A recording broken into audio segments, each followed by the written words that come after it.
My name is Diana Sterling. I am 36 years old, and I am a biotech venture capital chief executive officer. Publicly, my family insists I am nothing more than a disgraced former compliance officer who nearly ruined their legacy. Let me tell you how my parents stood at a podium in the grand ballroom of the Plaza Hotel, looked out at 300 of their most elite investors, and laughed while saying they would have rather raised a golden retriever than me. The entire room erupted into applause and cruel laughter. They thought I was finished. They thought I was a broken woman crashing their victory lap. What they did not know was that I was not there to beg for my seat back at the table. I was there to repossess the entire building. That night, I exposed a web of embezzlement and fraud that brought their pharmaceutical empire to its knees. Before I continue this story, let me know where you are watching from in the comments below. Hit like and subscribe if you have ever had to stand up to family who underestimated your worth and tried to erase your contributions. Growing up in the Sterling household meant learning that love was conditional and loyalty was a currency traded only when it benefited the bottom line. My grandfather built Sterling Pharmaceuticals from a single laboratory in Boston into a titan of industry. He was a brilliant man who taught me how to read clinical trial data before I could drive. When he passed away, he left the company to my father, William, and my mother, Victoria.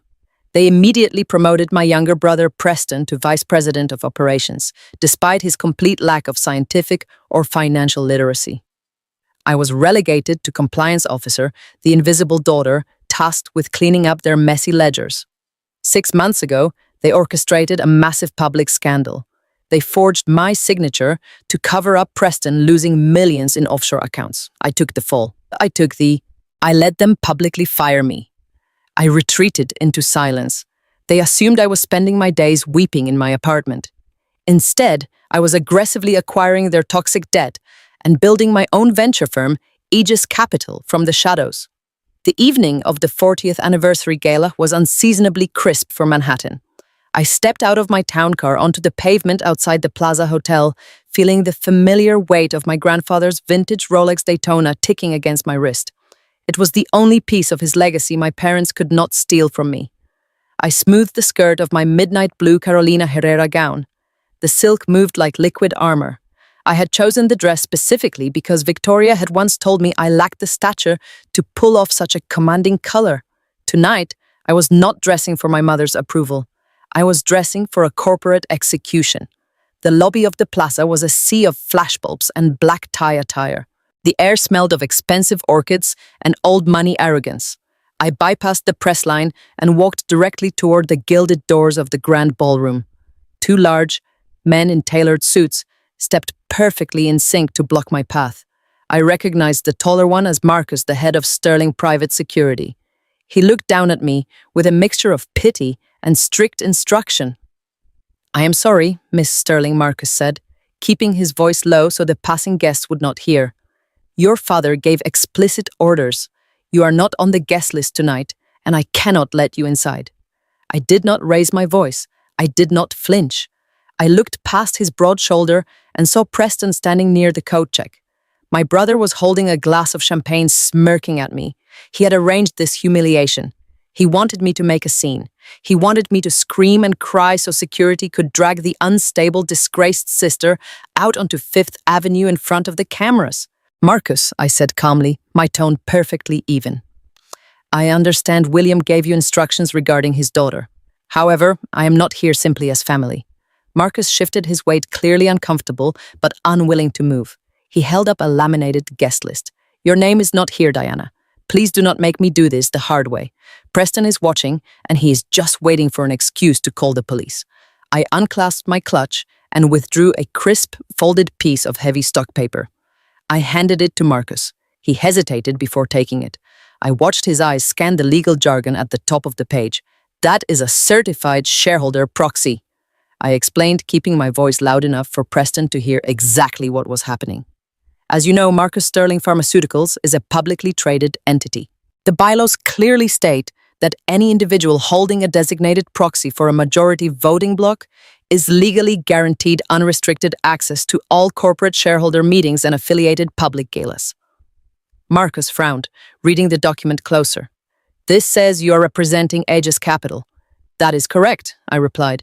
Aegis Capital acquired a 41% voting interest in Sterling Pharmaceuticals over the past 6 months. I am the sole proxy holder. If you deny me entry to this ballroom, you are not bouncing a disgraced family member.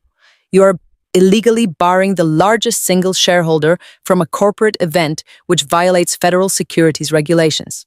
If I call the authorities right now, they will not be arresting me. They will be shutting down this entire gala and arresting William for corporate obstruction. Marcus looked from the legal document in his hand to Preston, who had stopped smirking and was now staring at us in confusion. Marcus was a smart man. He knew the difference between family drama and a federal corporate violation. He handed the paper back to me and took a deliberate step to the right, clearing my path. "Have a good evening, Mrs. Sterling," Marcus said.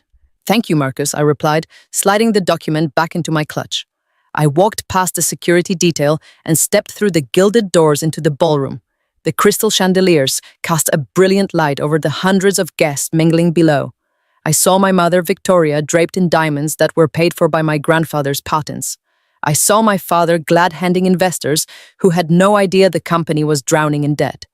I took a deep breath of the champagne-scented air. The social ignition was set.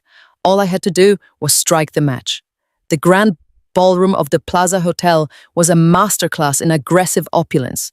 300 of Manhattan's elite were seated at tables draped in ivory silk and decorated with towering centerpieces of white orchids. I stood quietly near the back of the room, my midnight blue Carolina Herrera gown blending into the shadows cast by the heavy velvet drapes. Waiters in pristine white jackets circulated with silver trays, bearing crystal flutes of vintage Dom Perignon. The room hummed with the quiet, confident murmur of wealth, but beneath the polished surface, there was an undeniable current of severe anxiety. Sterling Pharmaceuticals had been bleeding capital for 18 months. Everyone in this room, from the venture capitalists to the legacy shareholders, knew the stock was tanking. They were all waiting for a miracle to save their portfolios. My father, William, fully intended to give them one. A sudden hush fell over the crowd as the string quartet ceased playing. The spotlight shifted to the main dais at the front of the ballroom.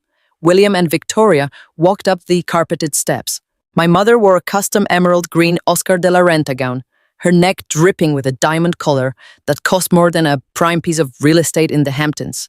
She smiled the practiced, tight smile of a woman who had spent decades masking her deep insecurities with absolute arrogance. William stepped to the microphone. He adjusted his tailored Tom Ford tuxedo jacket. He looked every bit the distinguished patriarch, a silver-haired titan of industry projecting unwavering stability. It was a brilliant, expensive costume. "Good evening, distinguished guests, esteemed board members, and cherished friends," William began. His voice boomed through the state-of-the-art sound system, smooth, authoritative, and deeply reassuring. "Tonight, we celebrate 40 years of Sterling Pharmaceuticals. We celebrate my father's original vision, a vision that transformed a single Boston laboratory into a global pioneer in medical advancement. We have faced our share of headwinds recently. The market is unforgiving, and the landscape of biotechnology is ever-shifting. We have navigated turbulent waters over the past 4 quarters, and I know many of you have watched our quarterly earnings reports with understandable, profound concern." William paused, perfectly timing his delivery for maximum dramatic effect. He gripped the edges of the podium, but a true captain does not abandon his ship during a storm. He secures the vessel and finds a new horizon. It is with profound pride and immense relief that I announce our board of directors has officially approved a definitive merger agreement. By the end of this fiscal year, Sterling Pharmaceuticals will be fully acquired by the global conglomerate Apex Holdings. A collective exhale washed over the ballroom, shoulders visibly dropped. Bright smiles broke out across the room. Apex Holdings was a massive, notoriously aggressive private equity umbrella known for salvaging distressed assets. An acquisition by them meant a massive cash infusion. It meant the investors in this room would not lose their summer homes or their luxury yachts. They would receive a premium on their shares and walk away entirely unscathed. The applause started small and quickly swelled into a roaring standing ovation. Victoria beamed, placing a manicured hand over her heart as if she were deeply moved by the room's relief. Preston, standing off to the side of the stage, raised his champagne flute in a triumphant, arrogant toast. William held up his hands to quiet the room, allowing the applause to naturally fade. "Thank you," he said, his tone shifting from triumphant to somber and serious. "Thank you. But before we look to this bright, secure future, I feel a strict fiduciary duty to address the past. Transparency has always been the absolute cornerstone of my leadership. Many of you have asked how a company with our historic legacy, with our robust portfolio of proprietary patents, found itself in such a precarious liquidity crisis in the first place. How did we lose $80 million in operational capital in less than 2 years? I watched from the shadows as my father prepared to sacrifice his only daughter on the altar of his own massive ego. We trusted the wrong person," William said heavily. "As you know, we always believed in keeping this business a closely guarded family enterprise. It was my father's dying wish. In keeping with that sacred tradition, we appointed my daughter Diana as our chief compliance officer. We gave her the keys to the kingdom. We trusted her to oversee our regulatory filings, to manage our complex internal audits, and to fiercely protect the financial integrity of the life-saving work her grandfather started." William let out a long theatrical sigh. Victoria looked down at her diamond rings, shaking her head in mock sorrow. "It breaks a father's heart to admit this in public," William continued, his voice echoing in the completely silent room. But Diana's tenure was characterized by sheer, unadulterated, gross negligence. She lacked the intellectual rigor and the dedication required for such a pivotal role.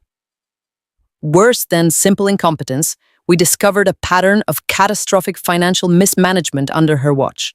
She willfully ignored strict compliance protocols, failed entirely to secure our overseas assets, and created massive vulnerabilities that nearly bankrupted this entire institution. We were forced to terminate her employment 6 months ago to stop the bleeding. She nearly destroyed her own grandfather's legacy through her profound carelessness. Harsh whispers broke out among the tables. 300 pairs of eyes scanned the room, perhaps wondering if the disgraced daughter had dared to show her face tonight. I remained perfectly still. A ghost wrapped in midnight blue silk. I did not break a sweat. I did not clench my jaw. I simply listened as the man who actively forged my signature on Cayman Island, wire transfers to cover his golden son's embezzlement, painted me as a reckless, incompetent failure. William leaned closer to the microphone. A smug, deeply satisfied smirk played at the corners of his mouth. "It is a painful, expensive lesson in the dangers of nepotism," he said smoothly. "In fact, Victoria and I were discussing it just the other night over dinner. Looking back at the massive damage she caused Victoria, and I often say we would have been better off leaving the board seat to a golden retriever. At least a dog knows loyalty." For a fraction of a second, there was stunned silence. Then a sycophantic chuckle erupted from the front table where the executive board sat. It was the permission the rest of the room needed. The ballroom burst into roaring, unfiltered laughter. 300 members of modern American high society, people holding advanced law degrees and medical licenses, people who controlled billions of dollars in generational wealth, threw their heads back and laughed at a father publicly degrading his own child. They laughed at my supposed incompetence. They laughed at my professional erasure. I watched Preston double over, slapping the shoulder of a major shareholder. Victoria covered her mouth daintily, her eyes sparkling with malicious, vindictive delight. I stood by the orchids and lifted a crystal glass of sparkling water to my lips. The water was cold and sharp. I took a slow, deliberate sip. I felt the cool, heavy weight of my grandfather's vintage Rolex Daytona resting against my wrist, ticking in perfect rhythm with my own steady heartbeat. I did not feel humiliated. I did not feel the sting of social rejection.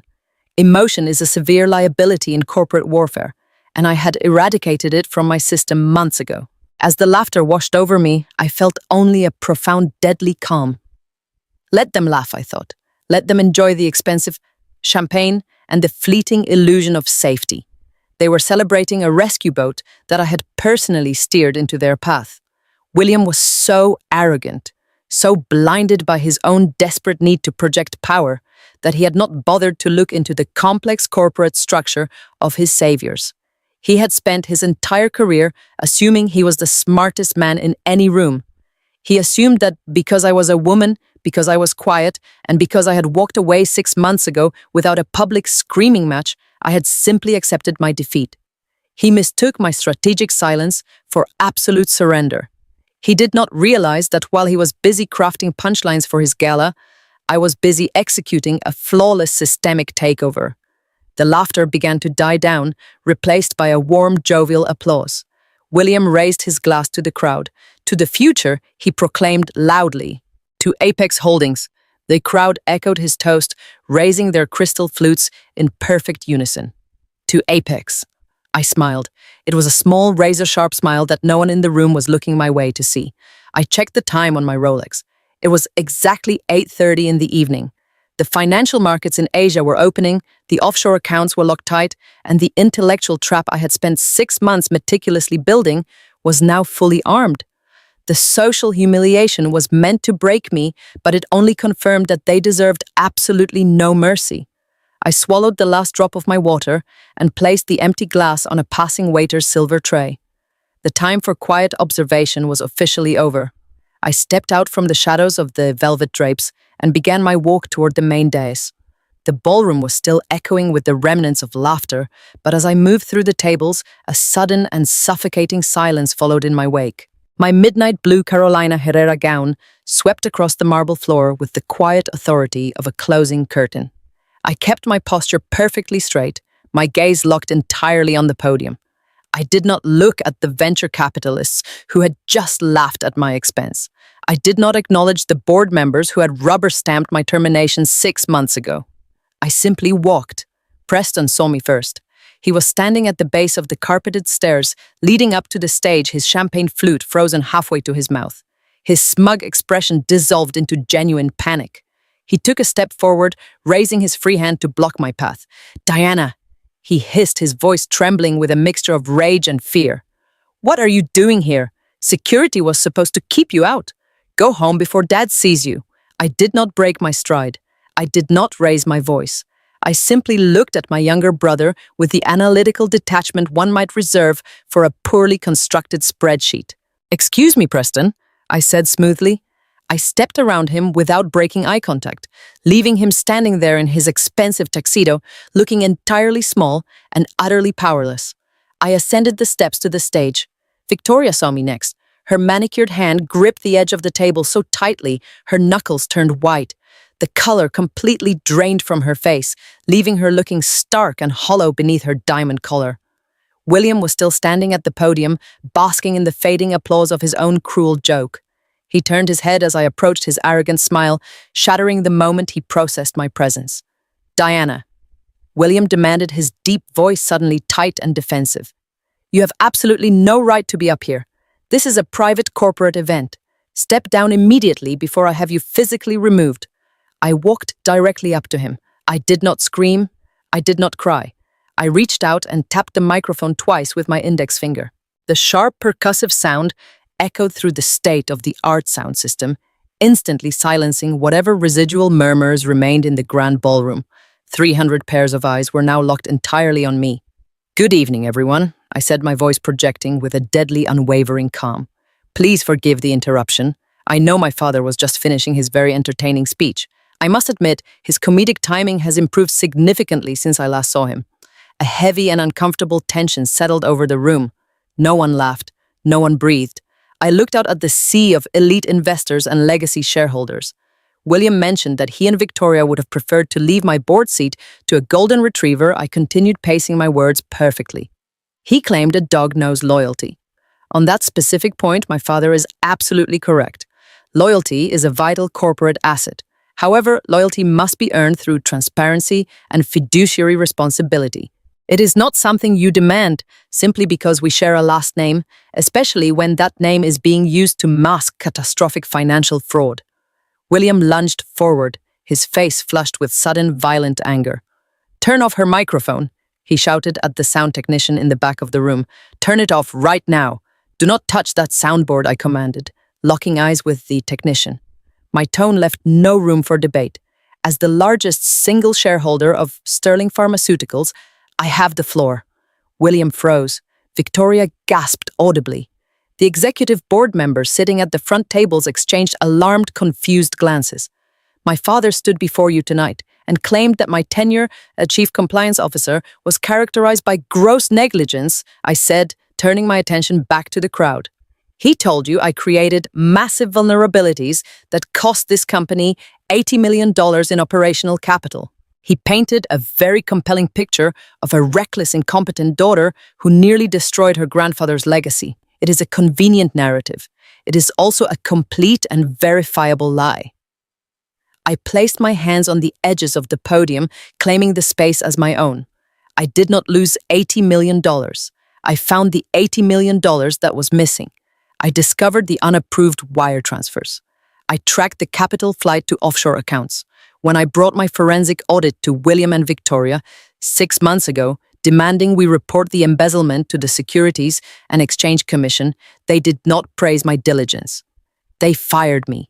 They forged my signature on retroactive approval documents, terminated my employment, and blamed me for the liquidity crisis to protect the person who actually stole the money. I looked down at Preston, who was now gripping the stair rail, sweating profusely.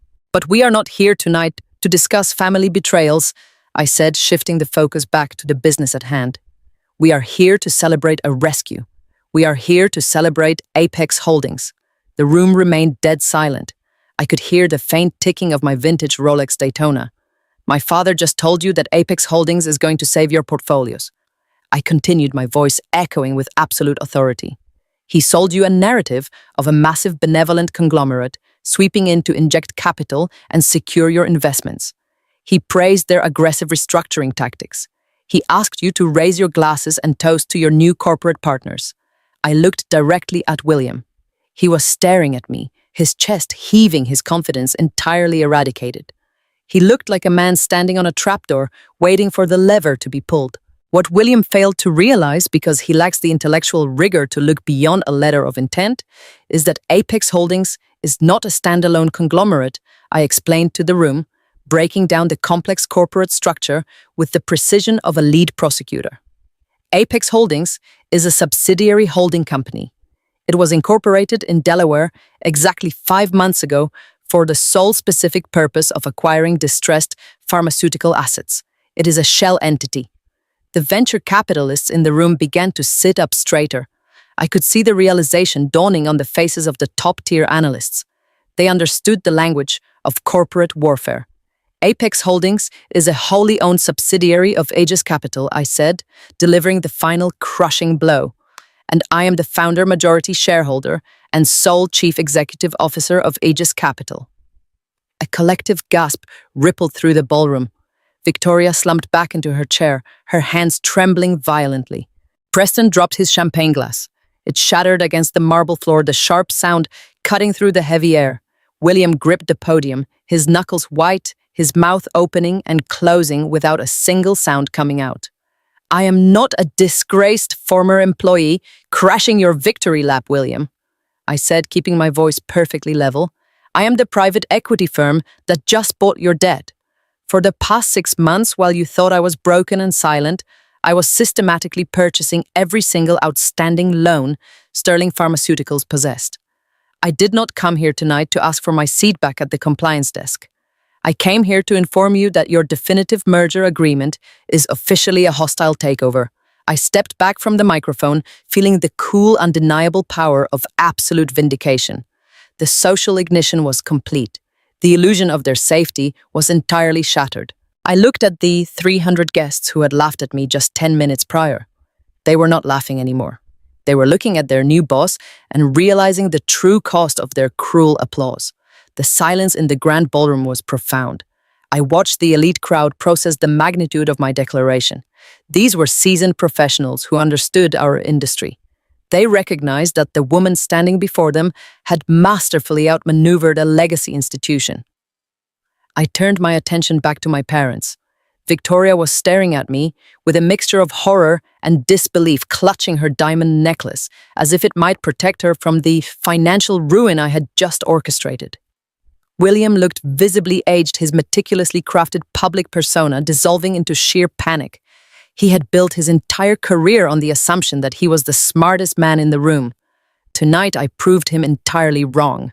I smoothed the skirt of my midnight blue gown, adjusted my vintage timepiece, and prepared to dismantle their empire piece by piece. The real reckoning had just begun. William stood at the podium with his mouth opening and closing like a suffocating fish. He tried to speak, but the microphone was still under my absolute control. I did not give him the courtesy of filling the silence. Instead, I raised my left hand and gave a sharp, precise nod to the audio-visual booth at the back of the room. I had paid the hotel technical director $50,000 yesterday to ensure my private team had unrestricted access to the gala systems. The massive projection screens flanking the stage, which moments ago displayed the Sterling Pharmaceuticals' 40th anniversary logo, instantly went black. A fraction of a second later, the screens illuminated the entire ballroom with high-resolution images of offshore banking statements. The stark white and blue documents glowed relentlessly under the crystal chandeliers.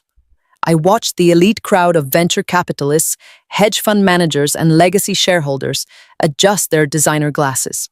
They were accustomed to reading complex financials. It took them less than 10 seconds to recognize exactly what they were looking at. I turned my attention entirely to my younger brother. Preston was still standing by the stairwell. His custom Tom Ford tuxedo suddenly looked 2 sizes too big for his shrinking posture. His arrogant smirk had been entirely eradicated and replaced by the pale, clammy sheen of a man who realized there was nowhere left to run. "You told this room that I lost $80 million, I said, my voice echoing evenly across the silent ballroom. You claimed my gross negligence as chief compliance officer created a catastrophic liquidity crisis. Let us look at the actual architecture of that crisis. I pressed a small remote, hidden in the palm of my hand. The screens transitioned to a highly detailed forensic accounting ledger. The red highlighted lines traced a series of massive capital flights originating from our primary operational accounts. Sterling Pharmaceuticals did not lose $80 million to market volatility. I continued pacing my words with the precise rhythm of a seasoned litigator. The money was systematically siphoned over a period of 14 months. It was routed through a complex web of shell companies incorporated in the Cayman Islands. And it was not lost. It was gambled. I walked slowly toward the edge of the stage, looking directly down at Preston. My brother squeezed his eyes shut. Preston, our esteemed vice president of operations, decided to leverage company assets to cover his catastrophic personal losses in unregulated cryptocurrency markets. When his margin calls came due, he simply drained the Sterling research and development funds to keep himself afloat. He treated a publicly traded pharmaceutical company like his own private casino. A wave of shocked gasps swept through the tables. I saw board members leaning in and pointing at the screens as their faces hardened into masks of pure fury. But the true tragedy of this story is not Preston and his profound incompetence, I said, shifting my gaze back to my parents. Victoria was gripping her diamond necklace so tightly I thought the platinum chain might snap. William looked physically ill. The true tragedy is the length to which my parents went to protect their golden son from federal prison. I want to take you all back 6 months, I told the crowd, letting the temperature in the room drop to absolute zero. 6 months ago, I was sitting in my office on the top floor of the Sterling building. I had just finished running a routine quarterly audit when I noticed a highly sophisticated discrepancy in the offshore vendor payments. I spent 3 sleepless nights unraveling the thread. When I finally found the $80 million black hole, I compiled a comprehensive forensic report. I did what any ethical compliance officer would do. I marched directly into the executive boardroom. William and Victoria were sitting at the long mahogany table. Preston was pacing near the windows, sweating profusely. I threw the 400-page binder onto the polished wood. I demanded we immediately contact the Securities and Exchange Commission and self-report the embezzlement. I told them Preston needed to resign and face the legal consequences of his actions.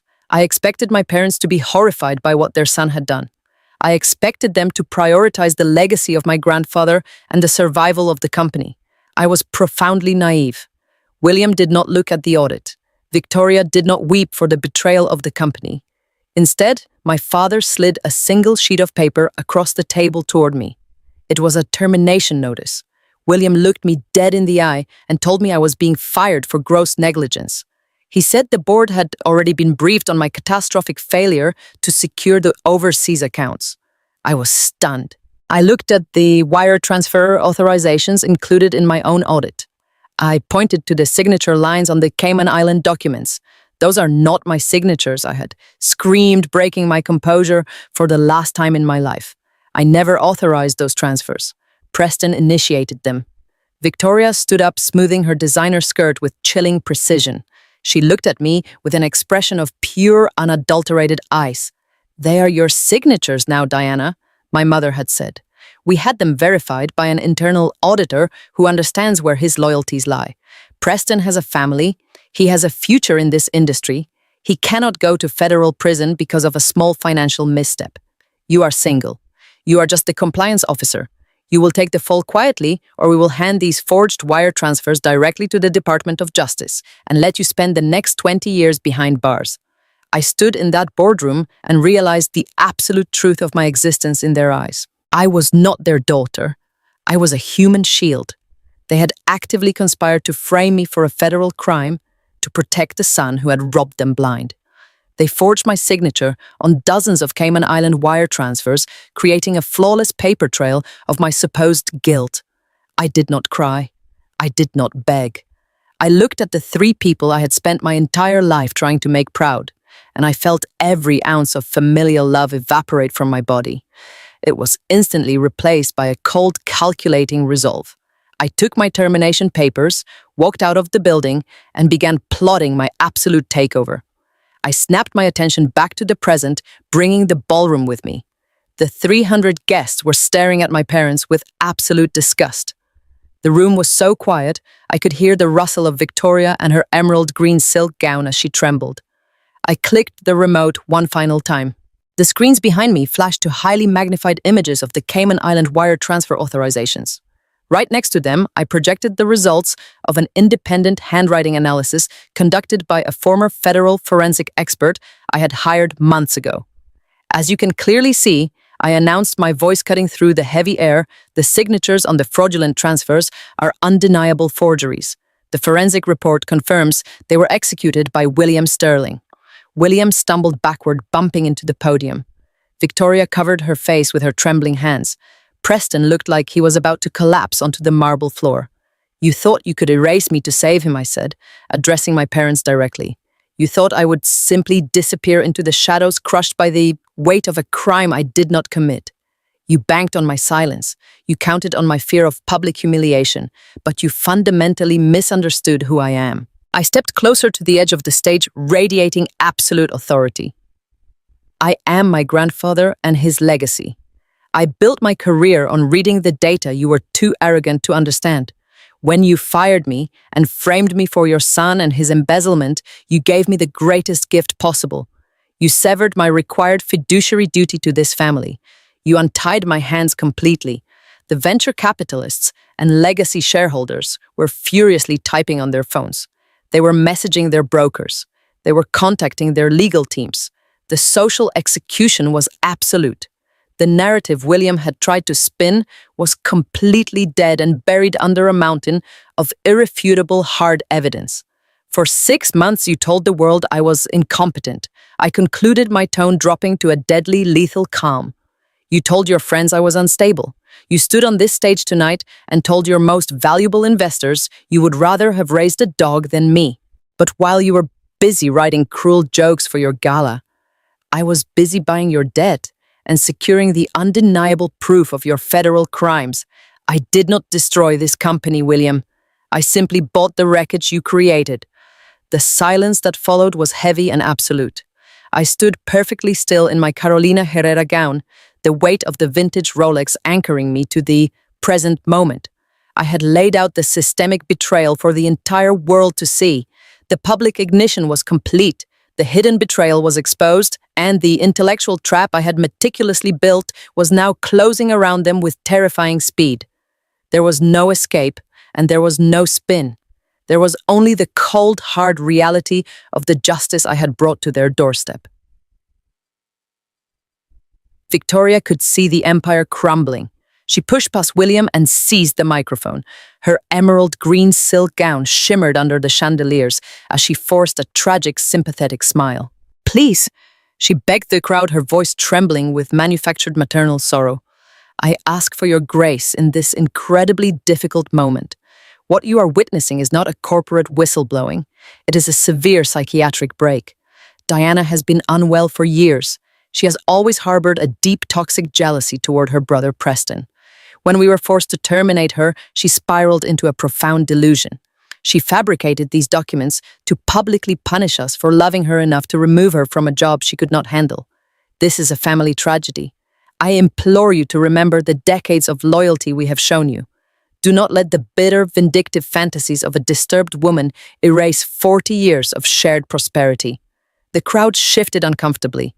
Victoria was playing the only card she had left, the illusion of the sacred family bond. In modern American high society, the concept of family loyalty is often used as a convenient shield for atrocious behavior. She banked on the guests, preferring the comfortable lie of a crazy daughter over the terrifying reality of a bankrupt pharmaceutical firm. I did not interrupt my mother. I let her spin her desperate web of maternal grief.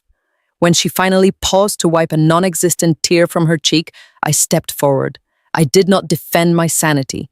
I did not argue about my childhood. Engaging in emotional warfare is a tactical error that only validates the antagonist.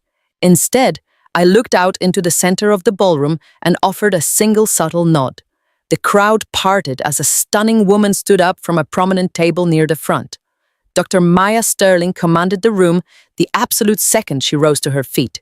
As a brilliant African-American neurosurgeon, hailing from a formidable lineage of Atlanta federal judges, Maya possessed an inherent authority that Victoria could only ever pretend to wield. Maya wore a bespoke ivory wool suit that contrasted sharply with the chaotic, desperate energy of my parents. She walked toward the stage with the measured, deliberate pacing of a woman completely in control of her environment.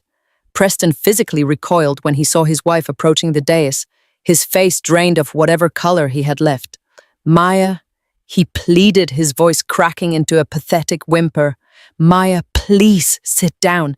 Do not do this. Do not get involved in her lies." Maya ignored her husband entirely. She ascended the carpeted steps and took her place directly beside me. We stood shoulder to shoulder, a united front of cold, hard facts against their crumbling facade of nepotism and fraud. I handed the microphone to my sister-in-law. Maya adjusted it, looking down at the man she had been married to for 7 years. Victoria tried to reach out and touch Maya on the arm, attempting to bring her into the fold of the family lie. Maya simply turned her head and delivered a look of such profound, absolute disdain that my mother instantly retracted her hand as if she had been burned. "My mother-in-law just asked you to dismiss these forensic audits as the bitter fantasies of a jealous sister," Maya began, her voice echoing with the exact same deadly calm I had utilized. "She asked you to rely on family loyalty. She asked you to believe that Preston Sterling is a victim of a disturbed woman. I am Dr. Maya Sterling. I am the chief of neurosurgery at Manhattan General, and I hold 6 proprietary medical patents for advanced neurological shunts. I am also Preston Sterling's wife, or rather, I was until this morning." A collective gasp rippled through the room. Preston grabbed the edge of the podium, looking like a man standing before a firing squad. If anyone in this room had a vested interest in believing the illusion of Preston Sterling, it was me, Maya told the crowd, her tone analytical and completely detached. "I wanted to believe I married a capable, intelligent vice president of operations, but loyalty without accountability is just complicity." 4 weeks ago, I was working late in my home office when I noticed Preston had left his encrypted tablet unlocked on the desk. I was not looking for infidelity. I was looking for a shared tax document. Instead, I found a series of highly secure offshore routing numbers tied to a Cayman Island holding company. I also found something much worse. I found drafted legal documents attempting to leverage my personal medical patents as collateral for a massive unsecured offshore loan. The venture capitalists in the room began murmuring furiously. Leveraging a spouse's intellectual property without their explicit documented consent is a severe federal offense. Preston did not just mismanage $80 million of Sterling Pharmaceuticals' operational capital. Maya continued staring directly at her trembling husband. When the cryptocurrency markets crashed and his margin calls deepened into a catastrophic black hole, he panicked. He realized the $80 million he embezzled from his parents' company was not enough to cover the deficit, so he tried to steal my life's work. He forged my signature on a series of collateral transfer agreements. He attempted to hand my proprietary neurosurgical patents over to an unregulated offshore lender to save himself from financial ruin. Victoria covered her mouth, her carefully constructed narrative of the perfect golden son completely obliterated. William looked back and forth between Maya and the crowd, his eyes wide with sheer terror. "I did not confront Preston with my discovery," Maya explained. "I knew that a man desperate enough to forge his wife's signature on federal patent transfers would simply lie and attempt to destroy the evidence. I needed a forensic expert. I needed someone who understood the architecture of complex corporate fraud. So I packed up the tablet, I gathered the routing numbers, and I took a cab directly to Diana's apartment. I watched the realization dawn on the faces of the executive board members. They were witnessing the execution of a flawless silent setup. For the past month, Diana and I have been working alongside independent federal auditors, Maya revealed. We mapped every single wire transfer. We traced the forged signatures. We documented the exact timeline of Preston draining the Sterling research and development accounts to feed his catastrophic crypto addiction. We also documented the exact moment William and Victoria discovered the theft and chose to actively frame Diana, rather than report their son to the Securities and Exchange Commission. They sacrificed their daughter to protect a thief. This is no longer a simple corporate dispute over a distressed asset. Maya stated, her voice ringing with the finality of a judge delivering a sentence. This is not a family misunderstanding. What you are looking at is a severe marital and legal breach. It is intellectual property theft. It is wire fraud. And it is a massive coordinated cover-up orchestrated by the highest levels of the Sterling Pharmaceuticals executive board. I have already filed for a highly contested divorce. My legal team has submitted a comprehensive injunction freezing all of our joint marital assets. Preston cannot access a single dollar. Preston let out a choked, desperate sob. He looked at his parents for help, but William and Victoria were paralyzed. The trap was now fully impenetrable. Maya had locked down Preston's personal finances while I had locked down the corporate debt. They were surrounded on all sides by the very women they had underestimated and betrayed. Victoria tried to speak to whisper an apology, but her voice completely failed her. The elite crowd of 300 guests sat in absolute stunned silence. The sheer magnitude of the betrayal was staggering. A husband stealing from his brilliant wife. A father framing his brilliant daughter. It was a masterclass in entitlement and arrogance, completely dismantled by patience and intellect. I stepped back up to the microphone, standing beside my formidable sister-in-law. "Victoria asked you to remember your loyalty to this family," I said, looking out at the ruined faces of my parents. "I ask you to look closely at what this family truly is. They are a liability. They are an active, ongoing threat to your portfolios and your professional reputations. Dr. Maya Sterling and I did not come here tonight to ask for your sympathy. We do not need it. We came here to present the cold, hard facts so you understand exactly who you are dealing with. My brother tried to steal a neurosurgeon's legacy to fund a gambling addiction. My parents tried to erase my career to keep him out of federal prison." Maya handed the microphone back to me and smoothed the lapel of her ivory suit. She had delivered the fatal marital blow with absolute surgical precision. She had transformed the narrative from a corporate disagreement into a federal criminal conspiracy. The public ignition was burning everything to the ground, just as we had planned. William was backed into a corner, but men like my father do not surrender when they are caught in their own lies. They instinctively double down. He reached into the inner silk pocket of his tailored Tom Ford tuxedo jacket. His hands were shaking so violently, he struggled to grasp the document hidden inside the lining. The elite crowd watched in absolute silence as he finally withdrew a thick, folded stack of heavy legal paper. He held it up like a defensive shield against the incoming artillery fire of our factual accusations. It was the severance and non-disclosure agreement they forced me to sign 6 months ago. William locked his eyes on me, and his perfectly manicured face twisted into a desperate, malicious snarl. He thought he had found his salvation. He thought he could still control the narrative with the stroke of an expensive pen. "You are both incredibly arrogant," William shouted, his voice echoing harshly through the massive crystal-adorned ballroom. "You stand up here, making grand federal accusations and spinning elaborate tales of hostile takeovers, but you seem to have completely forgotten the basic foundational principles of corporate contract law." He aggressively unfolded the document and slapped it against the mahogany podium. 6 months ago, when you were formally terminated for your gross negligence, you signed this comprehensive severance package. It includes an ironclad non-disclosure agreement and a strict non-disparagement clause. You legally waived your absolute right to sue this company, to challenge your termination, and to lay claim to any corporate assets.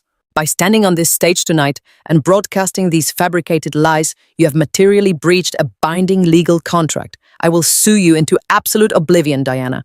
I will seize your Aegis Capital shares to cover the civil damages, and I will drag you through endless arbitration until you are entirely bankrupt and begging for mercy.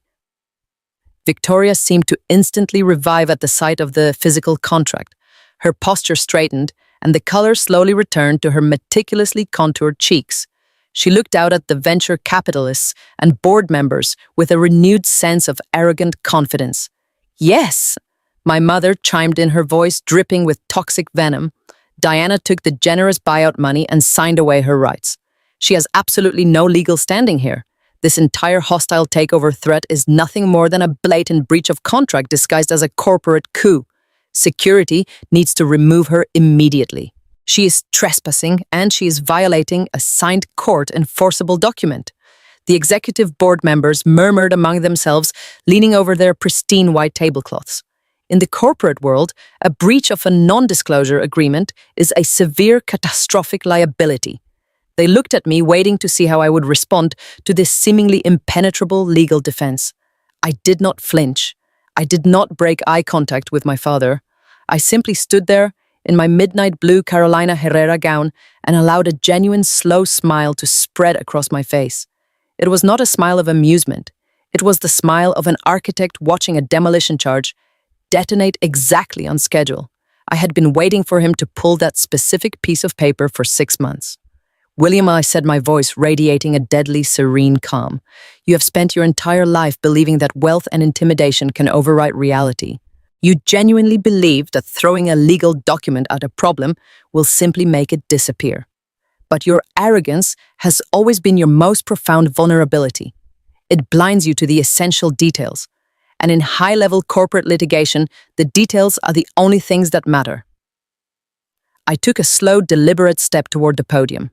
I did not raise my voice, but the acoustic dominance of my tone forced everyone in the ballroom to lean forward in their seats. "When you and Victoria forged my signature on those Cayman Island wire transfers, you panicked," I explained, breaking down his deeply flawed strategy for the entire room. "You knew that if I fought my termination, I would demand a full external audit. You needed to silence me quickly and cheaply, so instead of consulting the top-tier legal counsel retained by Sterling Pharmaceuticals, you went to a discount corporate lawyer. You hired a mid-level associate who specializes in standard employment disputes to draft a severance package for a chief compliance officer covering up an $80 million federal felony. You tried to save money on the very legal instrument you hoped would keep you out of federal prison." William gripped the edges of the podium, his knuckles turning stark white under the spotlight. "The contract is binding," he insisted, his voice cracking slightly under the immense pressure. "You signed it. Your signature is on the final page. I watched you sign it. I did sign it." I agreed smoothly, maintaining my unwavering composure. I read every single line of that document before I put my pen to the paper. I read the non-disclosure clause. I read the arbitration mandate. I read the comprehensive waiver of liability. And I signed it willingly because your discount lawyer made a catastrophic foundational error. He drafted a standard corporate silence agreement without realizing that the document directly violated a pre-existing federal mandate. The venture capitalists in the room fell perfectly still. They knew exactly where this conversation was going. I looked directly at the lead board member sitting at the front table. As you all know, the Securities and Exchange Commission has very specific regulations regarding whistleblower protections. I stated delivering the intellectual killing blow with surgical precision. Under the Dodd-Frank Wall Street Reform and Consumer Protection Act, any corporate non-disclosure agreement that attempts to prevent an employee from reporting financial fraud or securities violations to a federal agency is automatically rendered null and void. A company cannot legally enforce a private contract designed to mask a federal felony. William stared at me, his mouth slightly open. The color drained from his face for the second time that evening. I watched the realization hit him like a massive physical blow. The invincible shield he had proudly slapped onto the podium was entirely worthless. When I signed that severance agreement, I already possessed the forensic audit proving Preston embezzled $80 million. I continued meticulously dismantling his final desperate defense. I already knew you forged the offshore wire transfers. I knew that by forcing me to sign a non-disclosure agreement to cover up an active criminal conspiracy, you were engaging in a clear, verifiable case of obstruction of justice. Your contract was completely unenforceable the exact second the ink dried. I deliberately signed a useless piece of paper, knowing it would give you a false sense of security. I wanted you to feel safe. I wanted you to believe you had successfully silenced me so you would let your guard down and continue operating as if nothing was wrong. I completely weaponized your own sheer arrogance against you. Victoria let out a small breathless gasp. She looked at the contract on the podium as if it were a highly venomous snake. Preston was leaning heavily against the stairwell, looking completely defeated. The golden son was finally realizing that his powerful parents could no longer buy his way out of his catastrophic failures. "You thought you outsmarted me, William?" I said, my voice dropping to a low, lethal register that commanded absolute silence. "You thought you could hand me a generic non-disclosure agreement and bully me into permanent submission. But I am not an entry-level employee intimidated by legal jargon. I spent 10 years ensuring this company complied with complex federal statutes. I know the corporate law better than the discount attorney you hired to protect your thief of a son. That piece of paper is not a shield, William. It is a signed, documented confession of your attempt to obstruct a federal investigation." I reached into my clutch and pulled out my own crisp-folded document. I held it high for the entire ballroom to see. "While you were relying on a voided contract, I was relying on the Department of Justice," I announced. "This is a copy of the official whistleblower complaint I filed with the Securities and Exchange Commission 5.5 months ago. I included the comprehensive forensic audit, the forged signatures, the Cayman Island routing numbers, and a detailed account of your attempt to use a non-disclosure agreement to cover up the embezzlement. I secured my absolute federal protection long before I began aggressively acquiring your toxic debt through Aegis Capital." The silence in the Grand Ballroom was absolute and terrifying. The 300 guests recognized that they were not simply witnessing a corporate takeover. They were watching the methodical destruction of an entire legacy. I had stripped William of his false narrative. I had stripped him of his financial control. And now I had completely stripped him of his legal defenses.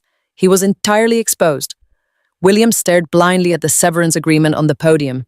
His hands dropped uselessly to his sides. The commanding authoritative patriarch who had laughed at me just 20 minutes ago was completely gone. He was replaced by a hollow, terrified man who realized he had built his entire defense on a fatal miscalculation. He had underestimated my intelligence, and he had overestimated his own power. It is a fatal combination in modern American business. "You can tear that contract up," William Furr advised him, offering a cold, detached smile. "Or you can save it. You might need some scrap paper to take notes when your defense attorneys try to negotiate your federal plea deal. The choice is entirely yours. But understand this with absolute clarity. You have no legal standing. You have no moral high ground. You have nothing left but the total wreckage of the company you actively destroyed." I stepped back, bringing myself perfectly in line with Dr. Maya Sterling. We stood together, a fortress of intellect and unyielding composure. I had successfully navigated the social humiliation, the systemic betrayal, and the intellectual trap. I had used their own hubris as the ultimate weapon against them. The finality of the American justice system was now closing in, and there was not a single contract on earth that could save them from the brutal consequences of their own boundless greed. Preston Sterling was unraveling before my eyes. The tailored lines of his Tom Ford tuxedo could no longer hide the frantic, erratic movements of a man watching his fraudulent empire collapse in real time. He gripped his latest model smartphone like a physical weapon, his knuckles turning stark white as his thumb hovered over the illuminated screen. His breathing was shallow and incredibly loud, echoing slightly because he was standing entirely too close to my microphone. He looked at William and Victoria, pleading silently for them to intervene, but my parents were completely paralyzed. They were frozen in their expensive designer attire, trapped in the inescapable glare of the crystal chandeliers and the unforgiving judgment of 300 elite investors. Victoria was clutching her diamond collar so tightly I thought the platinum setting might draw blood. William was staring blankly at the mahogany podium, completely stripped of his arrogant patriarchal authority. Preston realized he was entirely on his own. He raised his phone and pointed it directly at my face. "You are trespassing, Diana," he shouted, his voice cracking with a mixture of sheer terror and vindictive rage. "I am calling the New York Police Department right now. I am having you arrested for criminal trespassing, for corporate espionage, and for public harassment. You're going to leave this ballroom in handcuffs."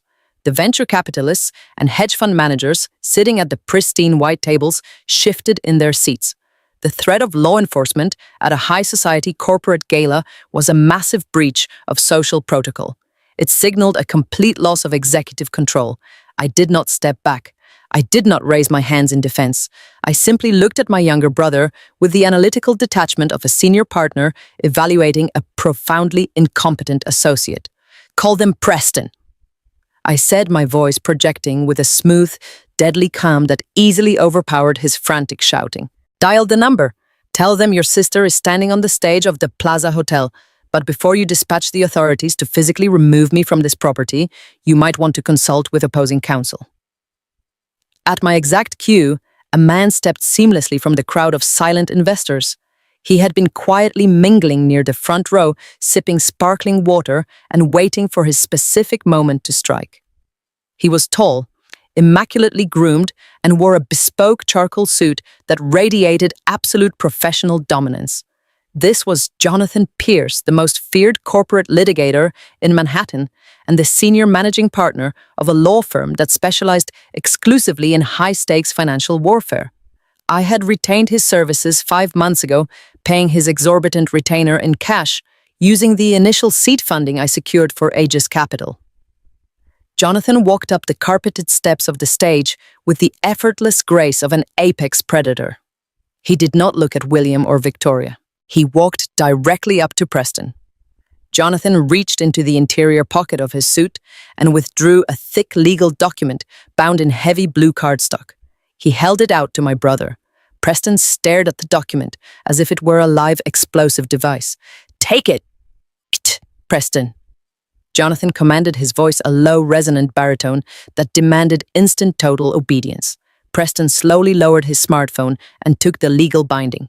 "That is a federal injunction authorized less than 2 hours ago by a judge in the Southern District of New York," Jonathan explained, turning his attention to the wider audience to ensure every single shareholder understood the gravity of the situation.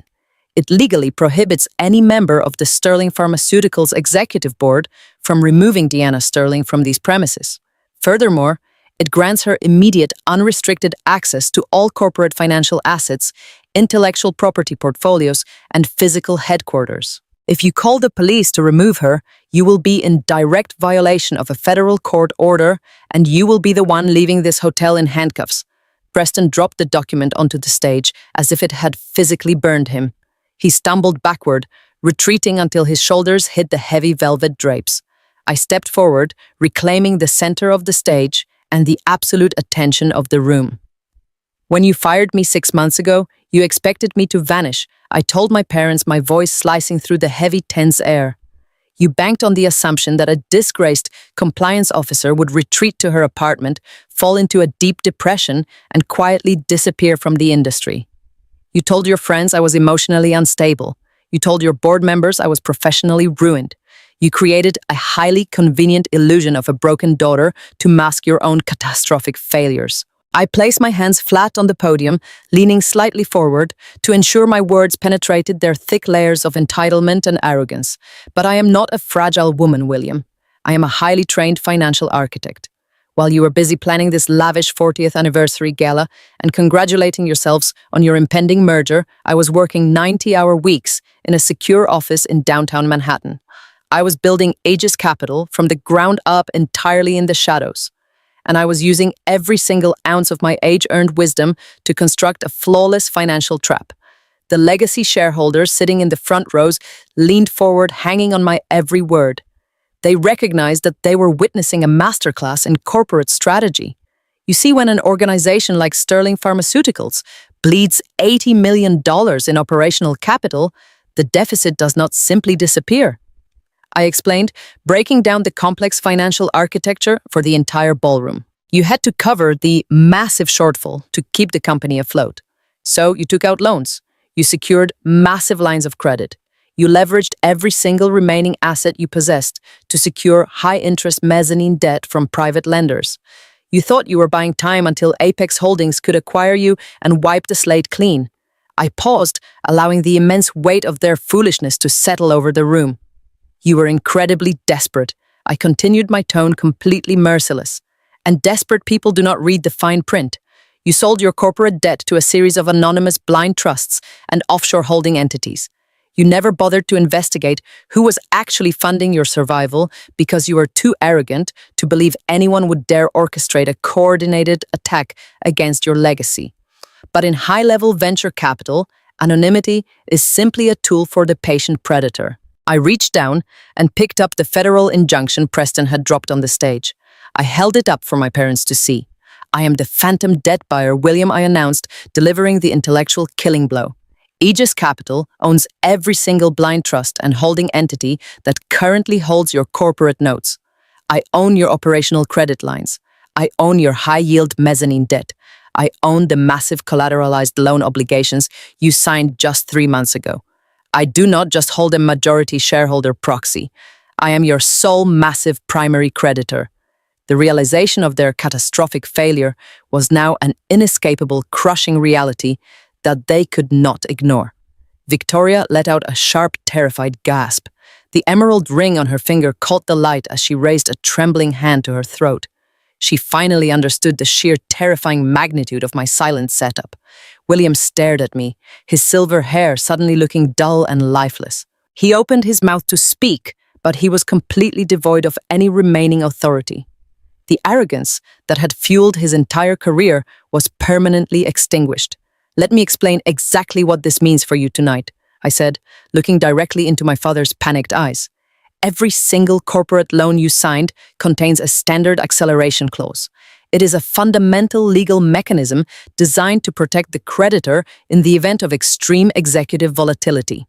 The specific covenants in your debt portfolios mandate that if any primary stakeholder faces credible federal allegations of wire fraud, embezzlement, or gross financial mismanagement, the creditor has the absolute right to call in the entire debt immediately. I checked the face of my grandfather's vintage Rolex Daytona. The smooth, sweeping motion of the second hand was deeply satisfying. Right now, it is exactly 8:45 in the evening, I told the silent, captivated crowd. The forensic audit proving your active participation in an $80 million embezzlement scheme was formally filed with the Securities and Exchange Commission earlier this afternoon. That filing legally triggers the extreme volatility covenant in every single loan agreement you currently hold. I turned back to my brother, who was still cowering against the velvet drapes. If you call the police, Preston, I warned him, my voice radiating a deadly, freezing calm. If you attempt to have security lay a single finger on me, or if you try to force me out of this ballroom, I will not simply file a lawsuit. I will immediately activate the acceleration clauses on every single piece of debt Aegis Capital holds against this company. I will demand the immediate total repayment of $120 million in outstanding loans. The venture capitalists in the room gasped collectively. They knew that Sterling Pharmaceuticals did not have even a fraction of that liquidity available. You cannot pay it, I stated, highlighting their absolute financial ruin. You do not have the capital. If you remove me from this stage, I will call in the debt, and Sterling Pharmaceuticals will be forced into immediate catastrophic bankruptcy by midnight.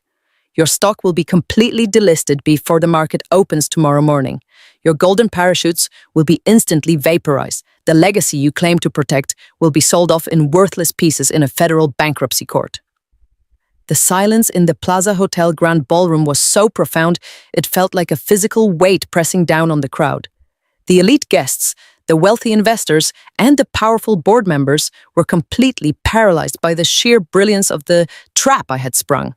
I had not just exposed a hidden betrayal, I had entirely outmaneuvered the corrupt executives who tried to erase my professional existence. I had spent 8 grueling months calculating their exact vulnerabilities, mapping their desperate financial decisions, and quietly buying the very chains they wrapped around their own necks. Victoria began to cry. It was not a performative, elegant tear designed to garner sympathy. It was a harsh, ugly sob of a woman who realized she had lost absolutely everything.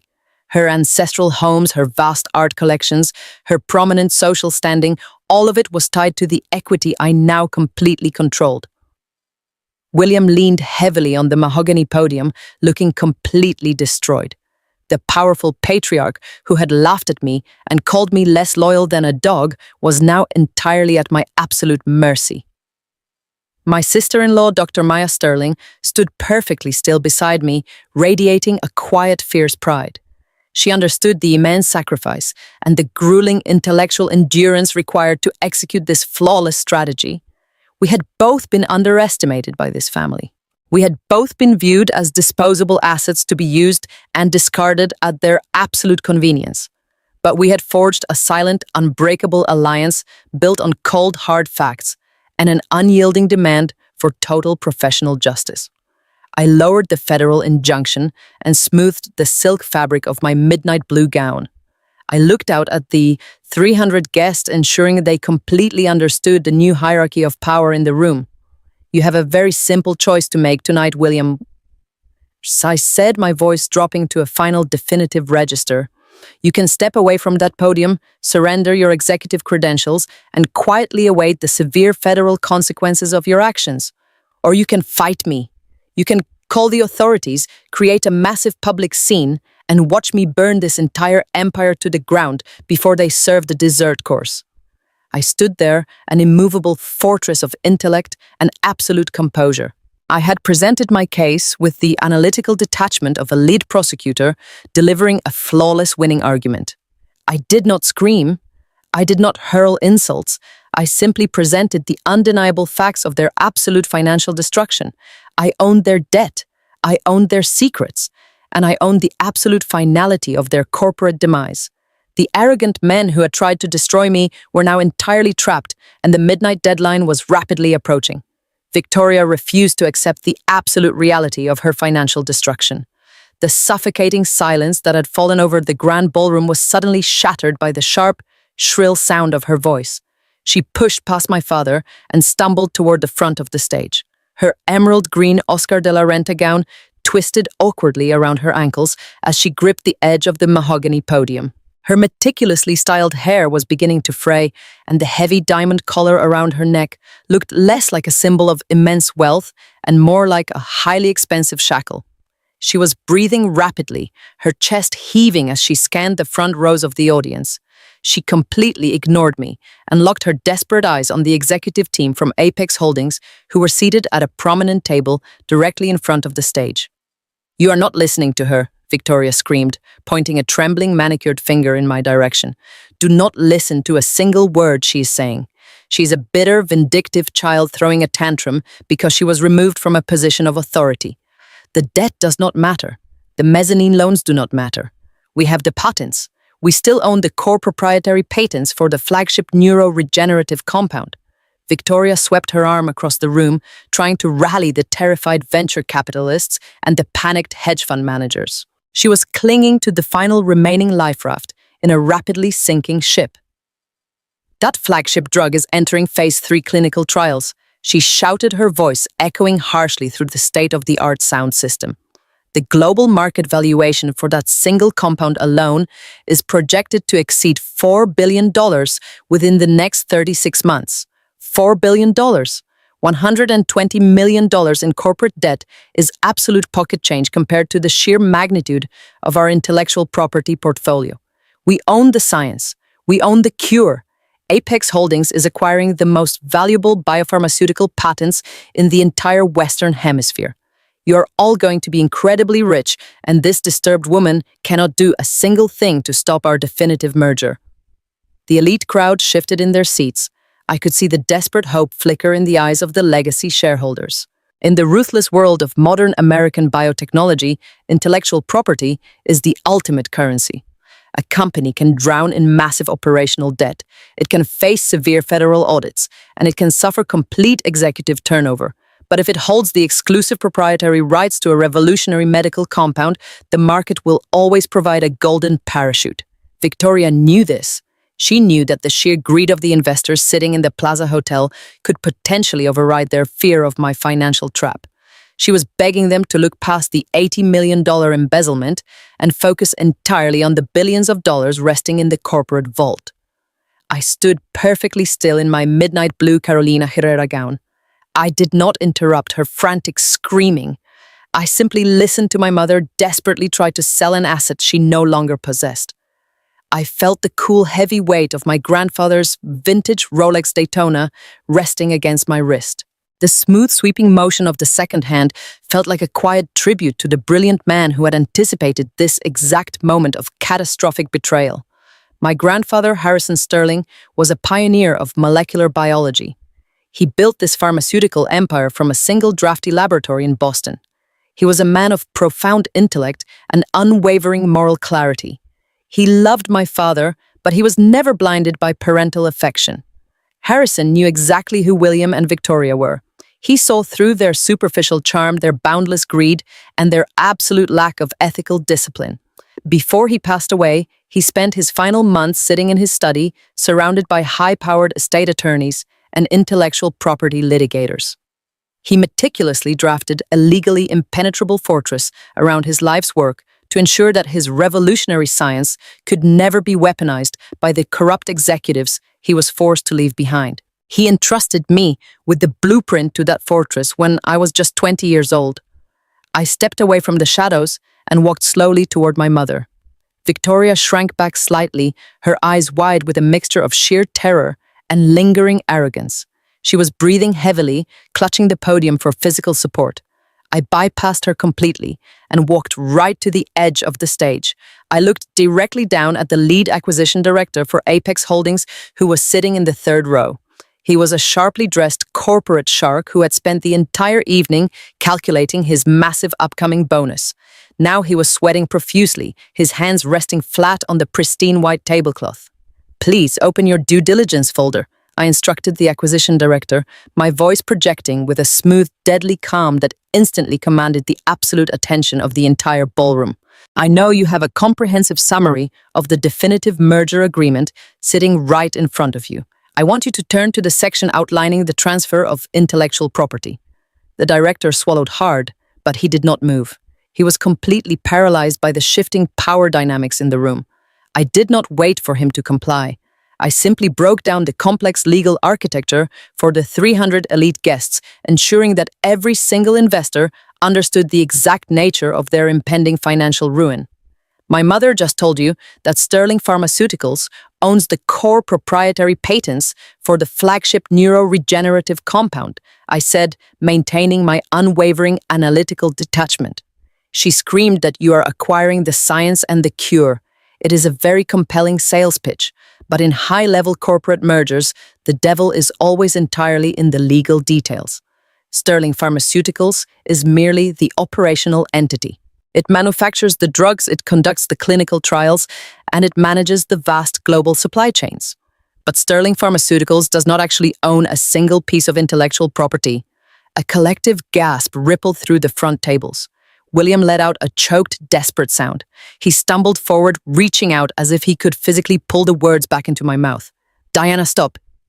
He pleaded, his voice completely stripped of its former patriarchal authority. "Do not do this.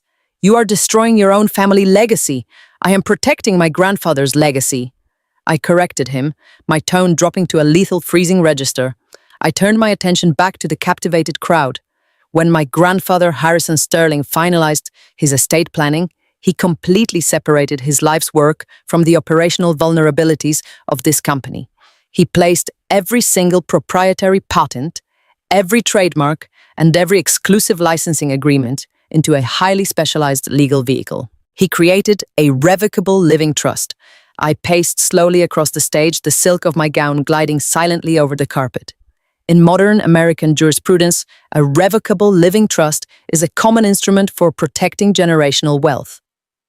I explained, delivering the corporate history with the precision of a litigator presenting a flawless winning argument. William and Victoria were named as the primary beneficiaries of that trust. They were granted the exclusive legal right to utilize the patents to generate massive corporate revenue and to fund their incredibly lavish lifestyle. That is why they believed they had total, absolute control over the science. That is why they sat at the negotiation table with Apex Holdings and proudly offered to sell an intellectual property portfolio they believed was securely in their possession. Victoria was shaking her head frantically. The diamonds around her neck glittered under the chandeliers like shards of broken glass. "We are the beneficiaries," she stammered, her voice barely a whisper. "We control the trust. We have the legal authority to authorize the transfer of the patents. We signed the merger agreement. It is completely binding." I stopped pacing and looked directly into my mother's panicked eyes. "You were the beneficiaries," I corrected her, emphasizing the past tense with absolute merciless clarity. But my grandfather was a brilliant scientist who understood the concept of systemic failure. He knew that the primary beneficiaries of his life's work completely lacked a moral compass.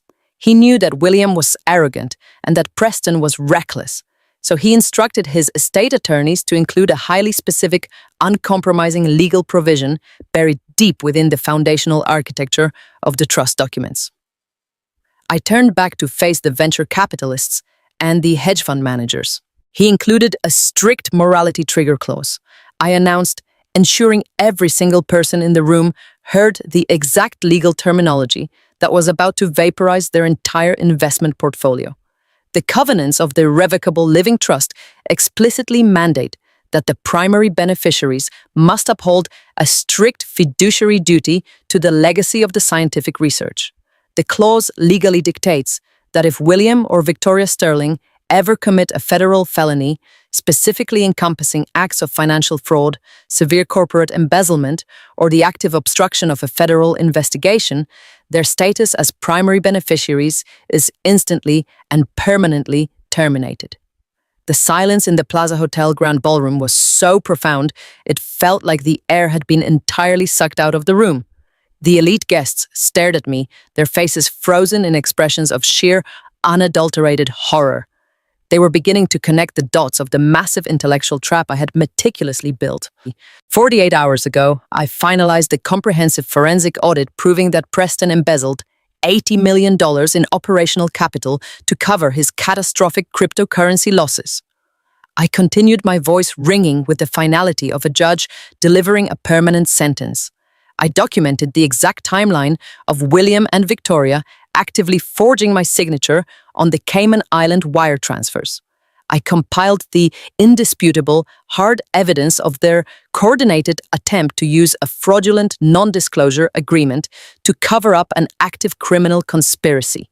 And then I submitted that entire massive file directly to the Securities and Exchange Commission and the Department of Justice. I reached into my clutch and pulled out a crisp, heavily embossed legal document. I held it high under the glow of the crystal chandeliers. When that federal whistleblower complaint was officially recorded 48 hours ago, it served as the absolute legal catalyst I declared. The morality trigger clause in my grandfather's revocable living trust was instantly automatically activated. By actively participating in a massive federal felony, William and Victoria Sterling completely severed their own legal access to the intellectual property. The trust immediately revoked their status as beneficiaries. They were entirely stripped of their authority to utilize license or sell the scientific research. Victoria collapsed against the mahogany podium, her legs completely giving out beneath her emerald green gown. She gripped the polished wood, trying desperately to remain standing, but the sheer weight of her total destruction was dragging her down to the floor. William stood perfectly still, his silver hair looking dull and lifeless, his face a mask of absolute pure defeat. He realized that his profound arrogance had cost him the only asset that actually mattered. The patents did not simply float into the legal ether, I explained, delivering the next continuous crushing blow. The trust documents are completely airtight. In the event of a morality clause activation, the entire intellectual property portfolio automatically reverts to the designated sole successor trustee and the sole remaining beneficiary. I lowered the legal document and smoothed my posture, radiating a quiet, fierce pride. As of 48 hours ago, I am the sole exclusive owner of the proprietary patents for the flagship neuroregenerative compound I announced. I own the science. I own the trademarks. I own the entire legacy of my grandfather's brilliant mind. The intellectual property is legally registered in my name and my name alone. I hold the keys to the $4 billion valuation, and I have absolutely no intention of sharing a single microscopic fraction of it with the people who tried to send me to federal prison. I looked down at the sweating acquisition director for Apex Holdings. Your definitive merger agreement is entirely worthless, I told him, my tone completely detached and analytical. You spent months negotiating with two corrupt executives who do not own the assets they promised to sell you. Sterling Pharmaceuticals is a rapidly collapsing house of cards. They have $120 million in toxic corporate debt that I am calling in at midnight. They have massive incoming federal indictments for wire fraud and financial embezzlement. And as of tonight, they have absolutely zero intellectual property to their name.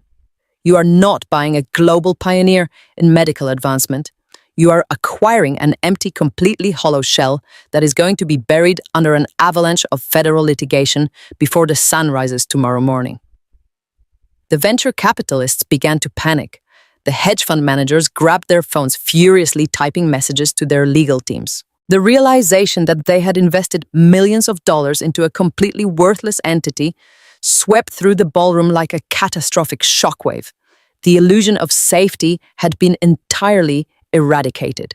The rescue boat they were cheering for just 30 minutes ago had completely vanished into thin air. Victoria let out a final heartbreaking sob. She sank to the floor of the stage, her designer gown pooling around her in a pathetic heap of ruined silk and shattered entitlement. William did not look at her. He did not look at me.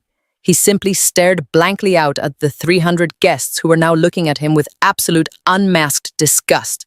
The powerful patriarch who had demanded my obedience and mocked my loyalty was now a completely broken, destitute man facing the absolute finality of the American legal system. I stood there, an immovable fortress of intellect and unyielding composure. I had utilized my age-earned wisdom and my grandfather's brilliant foresight to execute the ultimate silence setup.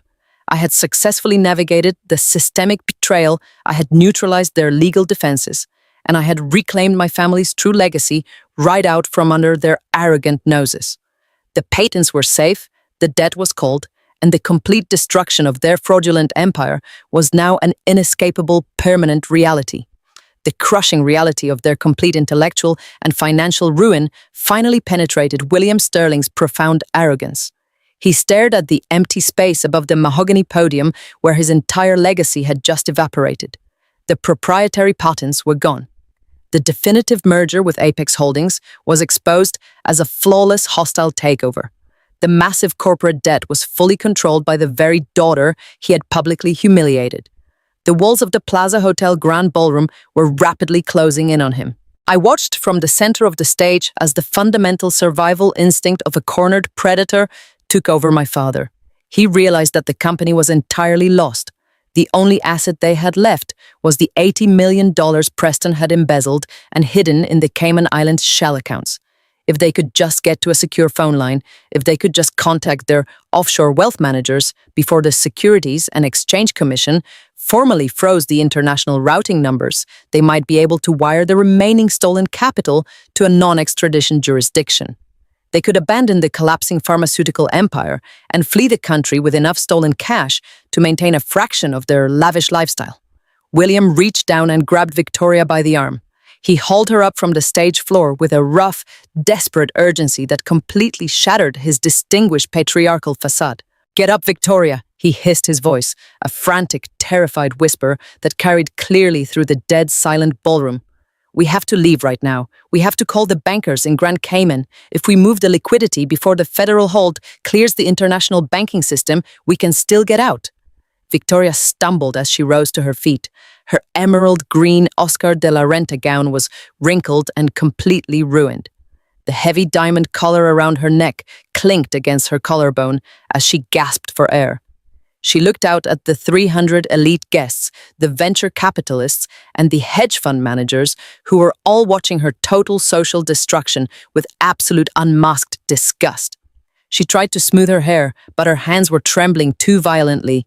She nodded frantically at my father, completely abandoning her false maternal sorrow for sheer raw panic. William locked eyes with Preston. My brother was still pressed against the heavy velvet drapes, sweating profusely in his custom tuxedo. Preston William commanded, pointing a shaking finger toward the gilded exit doors at the back of the room. "We need your encryption keys. We are going to the private suite upstairs. We are going to wipe the remaining servers and transfer the offshore liquidity. Move your feet right now." Preston pushed himself off the wall. He looked like a terrified child, desperate to follow his father to safety. The three of them turned their backs on me and began their frantic walk of shame down the carpeted steps of the stage. They moved hurriedly toward the center aisle of the ballroom. The crowd of elite investors did not offer them any sympathy. The legacy shareholders and the board members physically pulled their chairs back, parting like the Red Sea to let the corrupt executives pass. No one wanted to be in close proximity to a family that was actively radiating federal liability. I stood perfectly still on the stage, my vintage Rolex Daytona ticking steadily against my wrist. I did not signal my private security to stop them. I simply watched them run because I knew the exits were already permanently closed. As Preston hurried down the center aisle, keeping his head lowered to avoid the glaring, judgmental eyes of his former colleagues, a stunning figure stepped directly into his path. Dr. Maya Sterling, my brilliant sister-in-law, moved with the absolute graceful authority of a woman who had spent her entire career making life or death decisions in a surgical theater. She wore her bespoke ivory wool suit like a suit of modern armor. She planted herself firmly in the exact center of the aisle, completely blocking the grand mahogany doors that led out of the ballroom. Maya did not cross her arms. She did not adopt an aggressive defensive posture. She simply stood perfectly straight, radiating a cold intellectual dominance that forced Preston to come to a screeching halt. "Move, Maya." Preston demanded, his voice cracking with a pathetic mixture of residual entitlement and absolute terror. "Get out of my way right now. We do not have time for this. I need to get to a secure terminal." Maya did not move a single muscle. She looked at the man she had been married to for 7 years with a profound analytical detachment. "You are not going anywhere, Preston," she said, her voice echoing clearly across the silent room. "You are not going to a secure terminal. You are not calling your offshore wealth managers, and you are certainly not accessing the Cayman Island shell accounts." William stepped up behind his son, his face flushed with panicked rage.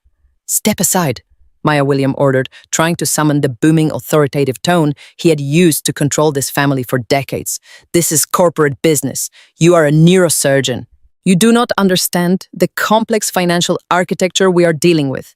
Do not interfere with things you cannot possibly comprehend." Maya shifted her gaze from Preston to William. Her expression remained entirely serene and terrifyingly calm. "I understand complex architecture perfectly, William," she replied, her tone dropping to a lethal freezing register. I navigate the intricate vascular systems of the human brain every single day. Tracing the clumsy, desperate financial routing numbers of a profoundly incompetent vice president was incredibly simple by comparison. Preston tried to step around her, but Maya mirrored his movement instantly, blocking the aisle once again. "Maya, please," Preston begged, his arrogant demeanor entirely collapsing into a pathetic whine. "If I do not move that money tonight, the federal government is going to seize everything. I will have absolutely nothing left. We will have absolutely nothing left. I am trying to save our future."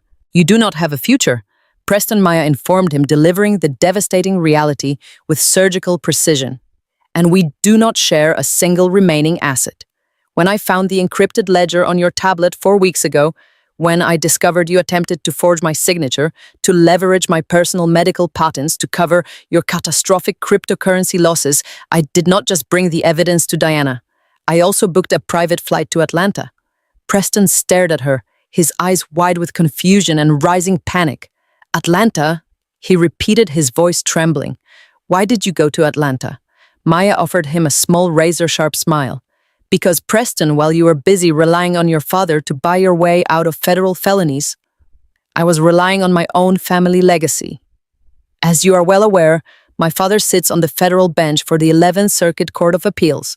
He is a man who has spent 40 years presiding over massive, complex, white-collar criminal syndicates. He understands the mechanics of corporate embezzlement and marital financial fraud better than anyone in the American justice system." Victoria let out a sharp, breathless gasp. She grabbed William by the arm, realizing the sheer terrifying magnitude of the alliance Maya and I had silently forged. We had not just weaponized the corporate debt and the intellectual property. We had weaponized the highest levels of the federal judiciary. I sat in my father's mahogany-paneled chambers in downtown Atlanta. Maya continued projecting her voice, so every single venture capitalist and legacy shareholder could hear the exact legal mechanisms of her brilliant trap. "I showed him your offshore routing numbers. I showed him the forged collateral transfer agreements. I showed him the definitive proof that you were systematically draining marital assets to fund an illegal offshore gambling addiction. My father was profoundly disgusted by your absolute lack of ethical discipline. But more importantly, he was incredibly helpful in outlining my immediate legal recourse." Preston began to shake. He looked down at his expensive designer shoes, realizing that the ground beneath him had completely vanished. "With my father's expert strategic guidance, I retained a highly specialized team of federal litigators." Maya explained, breaking down the impenetrable legal fortress she had built around his stolen cash. "We did not file a standard divorce petition, Preston. We filed an emergency ex parte injunction in federal court citing severe imminent financial harm and active international wire fraud. Because we are legally married, and because you attempted to use my proprietary medical patents as collateral for your offshore loans, every single account associated with your name is now legally classified as a contested joint marital asset tied to an active federal criminal investigation." Maya took a slow, deliberate step toward her terrified husband. "The federal judge here in the Southern District of New York reviewed the extensive evidence my father helped me compile," she stated, her voice ringing with the absolute finality of a closing argument. "The judge immediately granted the emergency injunction. As of 6 o'clock this morning, every single financial account bearing your name, your social security number, or your corporate executive identification has been completely frozen by the federal government." William let out a choked, desperate sound. He realized that his son's offshore liquidity, the only remaining life raft they had left, was completely locked down. "Your domestic checking accounts are frozen." Maya continued meticulously listing the exact parameters of his total financial destruction. "Your corporate credit cards are deactivated. Your private wealth management portfolios are entirely suspended. And those heavily encrypted shell accounts in the Cayman Islands, the ones you are desperately trying to access. Right now, they were flagged by the Federal Bureau of Investigation this afternoon. The international banking authorities have already placed a hard freeze on the routing numbers. You cannot wire a single cent. You cannot withdraw a single dollar. You cannot even pay for the cab ride you are going to need to get back to your empty apartment tonight." Preston stared blindly at his brilliant wife. The powerful, entitled executive who had mocked my compliance reports and treated his marriage like a convenient social accessory was now completely destitute. He was trapped in a tailored tuxedo with absolutely no money, no leverage, and no possible avenue of escape. Maya had stripped him of his financial security with the same flawless analytical detachment I had used to strip William of his corporate empire. "You thought you were the smartest person in our marriage," Preston, Maya said. Her voice a quiet, devastating whisper that commanded the total silence of the ballroom. "You thought you could use my brilliance to elevate your social standing while secretly plotting to steal my life's work to cover your own pathetic failures. But you underestimated me. You underestimated Diana. You arrogantly assumed that because we operated with quiet dignity, we lacked the absolute ruthless capacity to destroy you." Victoria sank against the nearest pristine white table, her strength completely failing her. The venture capitalists sitting at the table quickly pulled their chairs away, refusing to offer her even an ounce of physical support. William stood perfectly rigid in the center of the aisle, his silver hair reflecting the cold light of the crystal chandeliers. He looked at Maya, and then he looked back at me standing on the stage in my midnight blue gown. He finally understood the sheer, inescapable totality of our silent setup. We had anticipated every single desperate move they would attempt to make.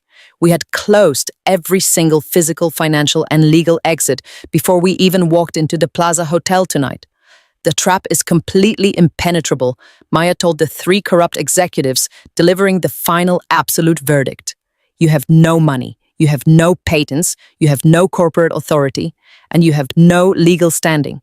The only thing you have left is the massive incoming wave of federal indictments that are going to bury you for the rest of your natural lives." Now Maya said, stepping aside and gesturing toward the grand mahogany doors with a graceful sweeping motion of her hand. "You are more than welcome to leave this ballroom. The authorities are waiting in the lobby." I watched from the stage as my parents and my brother stood frozen in the center aisle. They were entirely surrounded by the wreckage of their own boundless greed and profound arrogance. The social humiliation they had planned for me had been completely reversed. The legacy they tried to steal had been perfectly protected. Dr. Maya Sterling and I had executed the ultimate strategic justice, and the arrogant men who tried to erase us were now walking directly into the cold, hard reality of their own permanent destruction. The grand mahogany doors of the Plaza Hotel ballroom remained securely shut.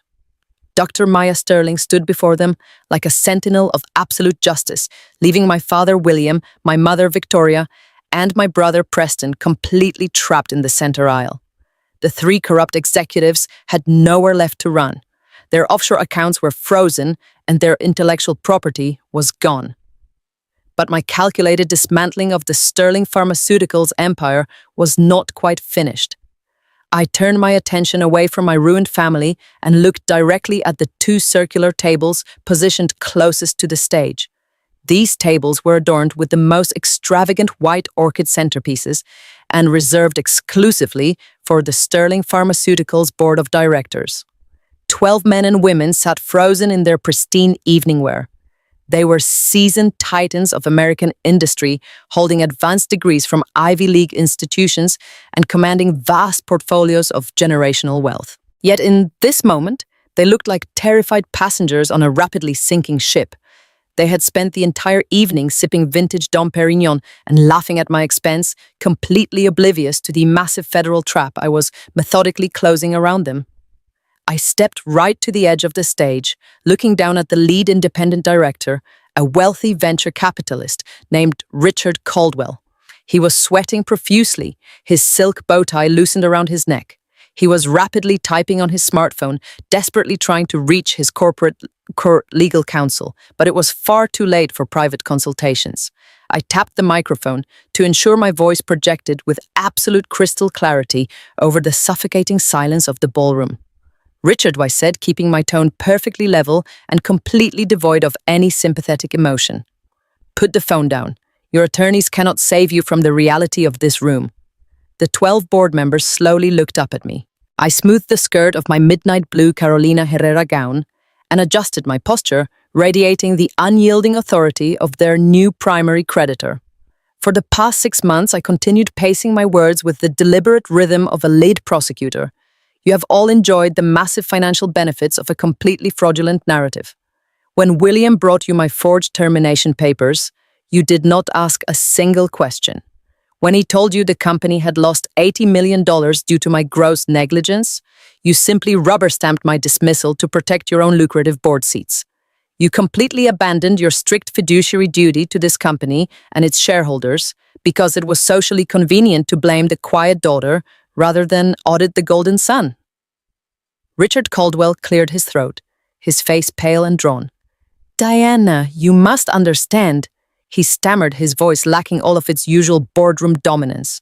William assured us the internal compliance reports were verified. We relied on the executive summary provided by the chief executive officer. We had no idea Preston was embezzling operational capital. We are entirely innocent of these federal charges. I offered Richard a small razor-sharp smile.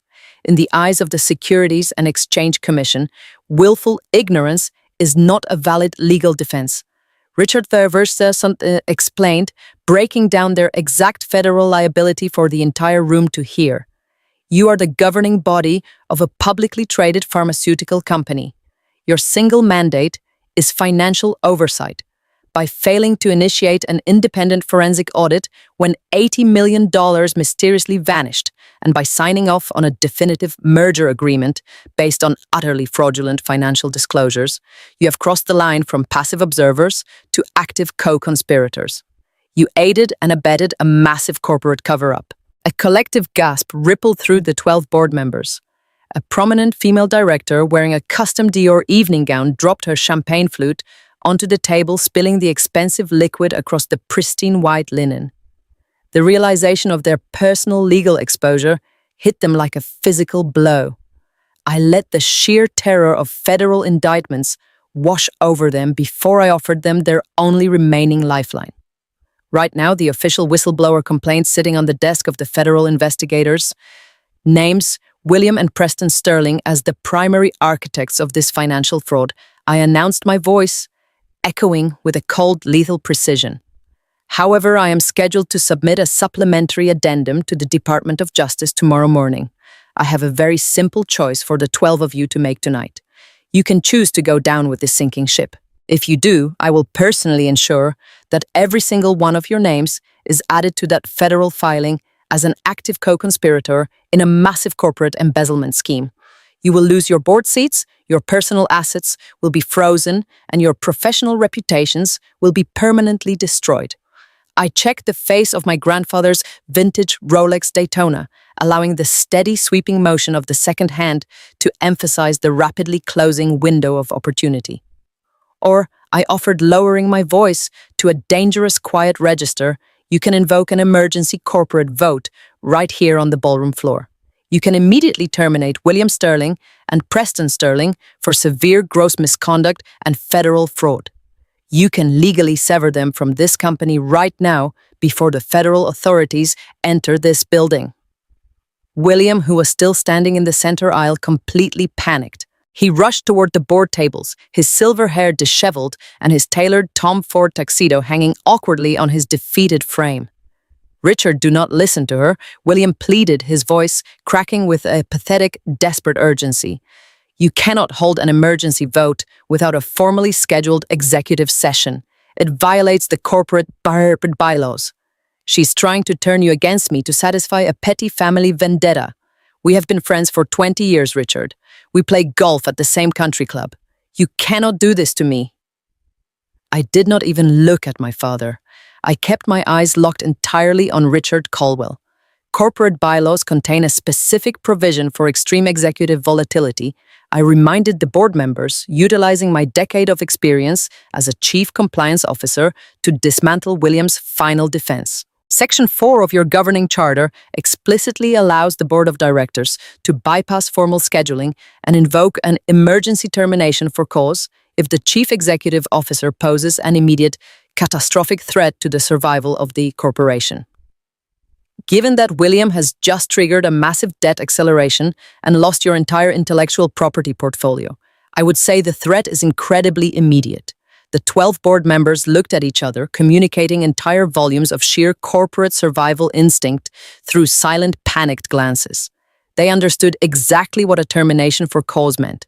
In high-level corporate contracts, being fired for cause is the ultimate financial death sentence. I decided to spell it out clearly for the rest of the 300 elite guests, ensuring my father understood the exact magnitude of the destruction I was unleashing. If you terminate them for cause, tonight I instructed the board your actions will instantly void their lucrative executive contracts. William will forfeit his $20 million golden parachute. Preston will immediately lose all of his unvested stock options and his deferred executive compensation. They will be entirely stripped of their corporate indemnification, meaning Sterling Pharmaceuticals will not pay a single cent toward their mounting federal legal defense fees. You will cut them loose with absolutely nothing but the clothes on their backs. Do it right now, Richard, or I will call my legal team and add your name to the federal indictment before the clock strikes 9. The sheer ruthlessness of my ultimatum completely broke whatever remaining loyalty the board members held for my father. In the ruthless world of modern American business self-preservation, always supersedes country club friendships. Richard Caldwell stood up from his chair. He did not look at William. He looked directly at me, his posture rigid and his expression grim.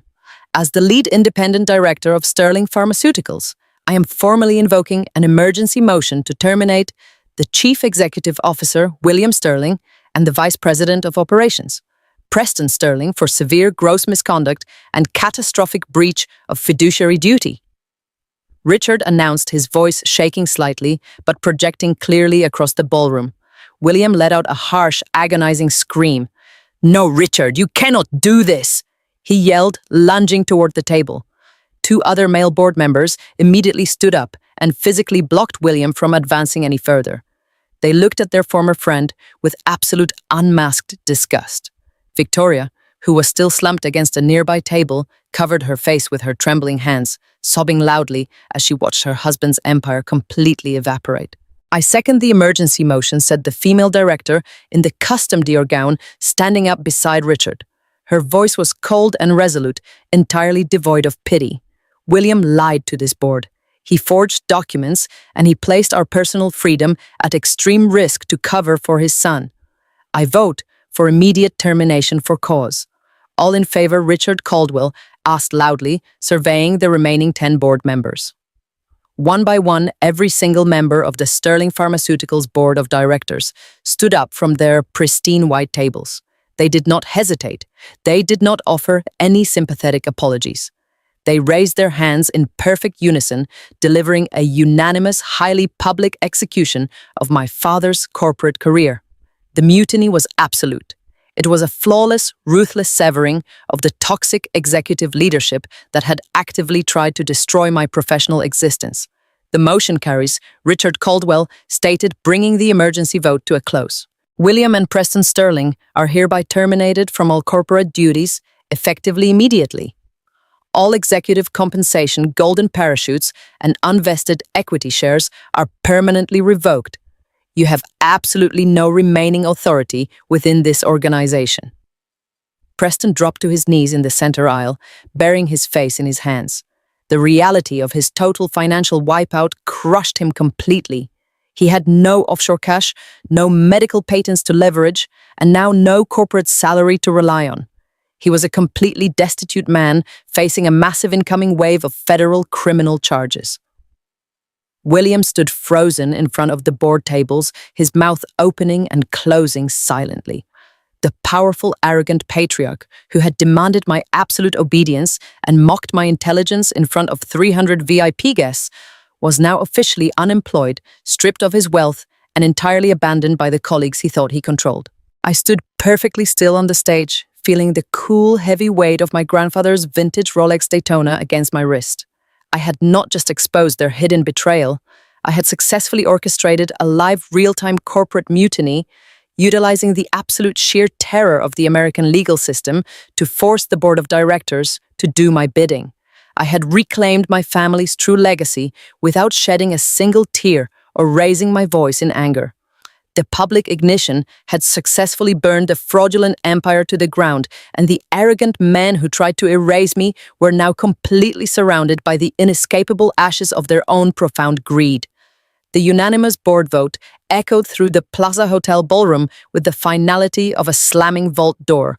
Preston Sterling remained on his knees in the center aisle for only a fraction of a second before the sheer magnitude of his absolute financial wipeout registered in his mind. He had just been publicly stripped of his executive title, his corporate salary, his unvested equity, and his golden parachute. The safety net of nepotism that had protected his profound incompetence for his entire adult life was completely and permanently severed. I watched from the stage as the initial shock holding him down rapidly mutated into something far more dangerous. The pathetic whimpering of a defeated boy evaporated and was instantly replaced by the volatile, erratic rage of a deeply entitled man who had finally been told no. Preston pushed himself off the carpeted floor with a sudden violent jerk. His breathing was heavy and ragged, echoing loudly in the suffocating silence of the room. He tore the silk bow tie from his neck and threw it onto the floor, a chaotic gesture that entirely shattered whatever remained of his refined, high society facade. The venture capitalists and legacy shareholders sitting at the tables lining the aisle physically recoiled. Women in custom evening gowns pulled their chairs closer to the tables. Men in tailored tuxedos subtly shifted their weight, preparing for a physical altercation. They recognized the highly unpredictable energy radiating from my brother. He was a man with absolutely nothing left to lose, and that made him a temporary but credible threat. Preston locked his bloodshot eyes on the stage. He did not look at me. His furious gaze was fixed entirely on his wife. Dr. Maya Sterling stood perfectly still in her bespoke ivory wool suit, a striking fortress of African-American excellence and uncompromising intellectual dominance. She had just systematically dismantled his access to his offshore accounts and permanently frozen his domestic wealth using the immense power of her father sitting on the federal bench. Preston began to march toward her, his hands balled into tight, trembling fists. His expensive leather shoes slammed against the marble floor with heavy, aggressive steps. William tried to reach out and grab his son by the arm, but Preston violently shoved his father away, leaving the disgraced patriarch stumbling awkwardly against a white linen tablecloth. Maya Preston shouted his voice, a harsh, abrasive roar that completely shattered the refined atmosphere of the corporate gala. "You are going to fix this right now. You are going to call your father in Atlanta, and you are going to tell him to lift that federal injunction. You are my wife. You took a vow to support me, and you are going to stand by your husband. You do not get to walk into my family company side with my vindictive sister and completely destroy my life. I am the vice president of this corporation. I gave you this lifestyle, and you owe me your absolute loyalty." The sheer unadulterated audacity of his demands hung heavily in the crisp air of the ballroom. Preston was completely bankrupt, publicly fired, and facing massive federal indictments, yet his boundless patriarchal entitlement remained entirely intact. He genuinely believed he could simply order a brilliant neurosurgeon to undo his catastrophic financial failures. He stopped less than 3 feet from where Maya stood at the base of the carpeted steps. He loomed over her, attempting to use his physical size to intimidate a woman who routinely held the human brain in her hands. He was trying to reclaim his shattered masculinity through aggressive physical posturing. Maya did not take a single step backward. She did not flinch. She did not raise her hands in a defensive gesture. She simply looked up at the sweating, furious man she had been married to for 7 years and delivered a masterclass in absolute deadly composure. "Preston," she said, her voice projecting with a smooth, clinical detachment that easily overpowered his violent rage. "You did not give me a lifestyle. I earned my undergraduate degree at Harvard. I completed my medical residency at Johns Hopkins. I hold 6 proprietary medical patents that generate millions of dollars in independent annual revenue. I built my own lifestyle with my own intellect. You merely existed adjacent to my success while secretly attempting to steal it to fund your pathetic gambling addiction." Preston opened his mouth to scream another demand, but Maya cut him off with a single sharp movement of her hand. Her tone dropped to a lethal freezing register that commanded the absolute silent attention of the 300 elite guests watching the confrontation. "Do not speak to me about marital vows, Preston." Maya instructed her words, slicing through his aggressive posturing like a perfectly honed surgical scalpel. "You shattered those vows the exact second you logged into an offshore banking portal and attempted to forge my legal signature on a collateral transfer agreement. You treated our marriage like a convenient financial safety net. You viewed my life work as a disposable asset to leverage against your own profound stupidity." The venture capitalists and hedge fund managers watched the brilliant African-American surgeon verbally dissect her corrupt husband with absolute unmasked awe. Maya was completely dismantling his false narrative of the supportive provided wife. She was exposing him as a parasitic liability. "You are confusing loyalty with blind, foolish submission." Maya continued pacing her words with the deliberate rhythm of a lead prosecutor delivering a flawless closing argument. "I am an educated, financially independent woman who honors the rule of law. I do not stand by felons. I do not support men who embezzle $80 million from their own family and then try to frame their brilliant sister for the crime. And I certainly do not take orders from an unemployed, disgraced executive who does not even have enough liquid capital to pay for his own cab ride home." Preston turned a deep, alarming shade of crimson.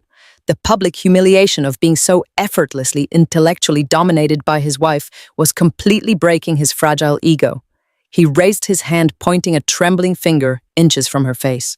"You are nothing without the sterling name," he hissed, his voice dripping with venomous desperation. "You think you can just walk away from me.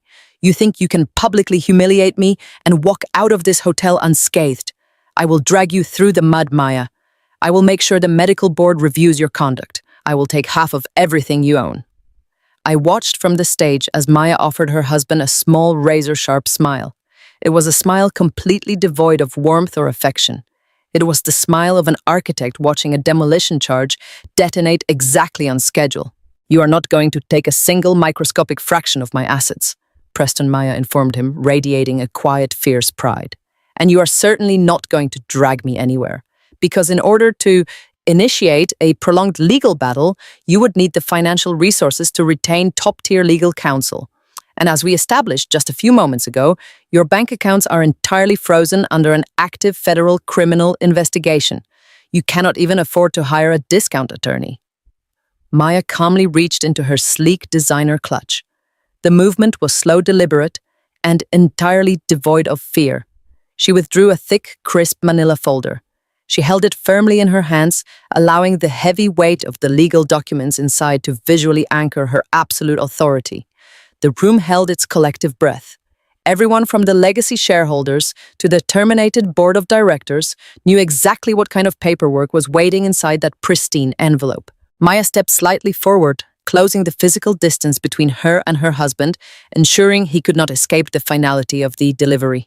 "This folder contains the comprehensive dissolution of our marriage," Maya announced, handing the manila envelope directly to Preston. He stared at it blindly, his hands refusing to reach out and accept the documents. Maya simply pressed the folder firmly against his chest, forcing him to either take it or let it fall to the floor. Preston reflexively grabbed the envelope, his fingers trembling against the heavy paper stock. "I filed these papers at the county courthouse this afternoon," Maya explained, meticulously breaking down his total personal isolation for the entire ballroom to hear. "I am citing severe financial infidelity, gross marital fraud, and the attempted theft of my proprietary intellectual property as the primary grounds for our divorce." Preston stared down at the manila folder, his violent rage rapidly dissolving back into sheer, unadulterated terror. The final pillar of his false existence had just been completely kicked out from under him. "You are officially served," Preston Myers stated, delivering the ultimate personal blow with uncompromising surgical precision. "The emergency federal injunction my father helped me secure does not just freeze your offshore accounts. It places an absolute impenetrable lock on every single joint asset we share. The penthouse in Tribeca is solely in my name. The vehicles are registered to my medical practice. You have absolutely zero legal right to enter my property or access my funds. You are entirely legally and financially isolated. Maya took a slow, deliberate step backward, creating a clear physical boundary between herself and the corrupt man she was leaving behind. I am walking out of this hotel with my pristine professional reputation, my untouched medical patents, and my absolute freedom, Maya declared, her voice ringing with the triumphant finality of a woman who had successfully navigated a massive systemic betrayal. You are staying here with a voided executive contract, $120 million of corporate debt you cannot pay, and the absolute certainty of a massive federal prison sentence. Our business here is permanently concluded. Do not ever attempt to contact me again. Preston stood completely frozen in the center aisle, clutching the manila folder against his chest like a useless shield. The elite crowd of 300 guests stared at him with a mixture of pity and profound disgust. He had lost absolutely everything. His parents could not save him because they were equally bankrupt and exposed. His board of directors had just unanimously fired him. His brilliant wife had just legally severed him and frozen his entire existence. He was a man without a title, without a dollar, and without a single remaining ally in the world. I stood on the stage in my midnight blue gown, feeling the cool, heavy weight of my grandfather's vintage Rolex Daytona against my wrist. The social ignition, the hidden betrayal, the silent setup, and the board mutiny had all culminated in this exact moment of perfect strategic justice. Maya turned her back on Preston and walked gracefully up the carpeted stairs, taking her rightful place beside me on the stage. We stood, shoulder to shoulder, looking down at the total wreckage of the arrogant men who had tried to erase our contributions. The divorce delivery was flawless, and the trap was now completely inescapable. All that remained was for the final absolute consequence of the American justice system to arrive at the gilded doors of the Plaza Hotel. The absolute financial and personal devastation of Preston Sterling left a heavy, suffocating silence lingering in the grand ballroom of the Plaza Hotel. Dr. Maya Sterling had just delivered the final devastating blow to her corrupt husband, executing a flawless marital severance that left him completely destitute and isolated in the center aisle. I stood beside my brilliant sister-in-law, on the carpeted stage, feeling the profound weight of our coordinated victory. We had systematically stripped the arrogant men in our lives of their false authority, their stolen wealth, and their unearned social standing. The 300 elite guests, the venture capitalists, the hedge fund managers, and the recently terminated board of directors were completely paralyzed. They had spent the entire evening expecting to celebrate a lucrative definitive merger with Apex Holdings. Instead, they had become captive witnesses to the most ruthless, methodical corporate execution in the modern history of the American pharmaceutical industry. My mother, Victoria, was still collapsed against a pristine white table, weeping uncontrollably into her trembling hands. Her emerald green Oscar de la Renta gown was entirely ruined, her meticulously crafted high society persona shattered beyond any hope of repair. Preston was on his knees staring blindly at the manila divorce folder Maya had pressed into his chest, completely broken by the absolute finality of his total ruin. But my father, William Sterling, was not ready to surrender. He was a man who had spent 4 decades building a massive empire on a foundation of boundless greed and sheer narcissistic manipulation. He had manipulated markets, he had manipulated his own board of directors, and he had actively conspired to frame his own daughter for a federal felony. Men like William do not quietly accept defeat. When their intellectual defenses are dismantled and their financial fortresses are completely vaporized, they rely on the only weapon they have left. They rely on the sheer brute force of public perception. William pushed himself away from the board tables, his breathing heavy and erratic. His silver hair was entirely disheveled, and his custom-tailored Tom Ford tuxedo hung awkwardly on his frame, making him look small and incredibly desperate. He glared up at me, his eyes burning with a venomous, unadulterated rage that completely erased any lingering resemblance to the distinguished patriarch he pretended to be. He took a staggering step toward the stage, pointing a shaking finger directly at my face. "You think you have won!" "Diana!" William screamed, his voice a harsh, abrasive roar that echoed violently off the crystal chandeliers and the gilded ceilings.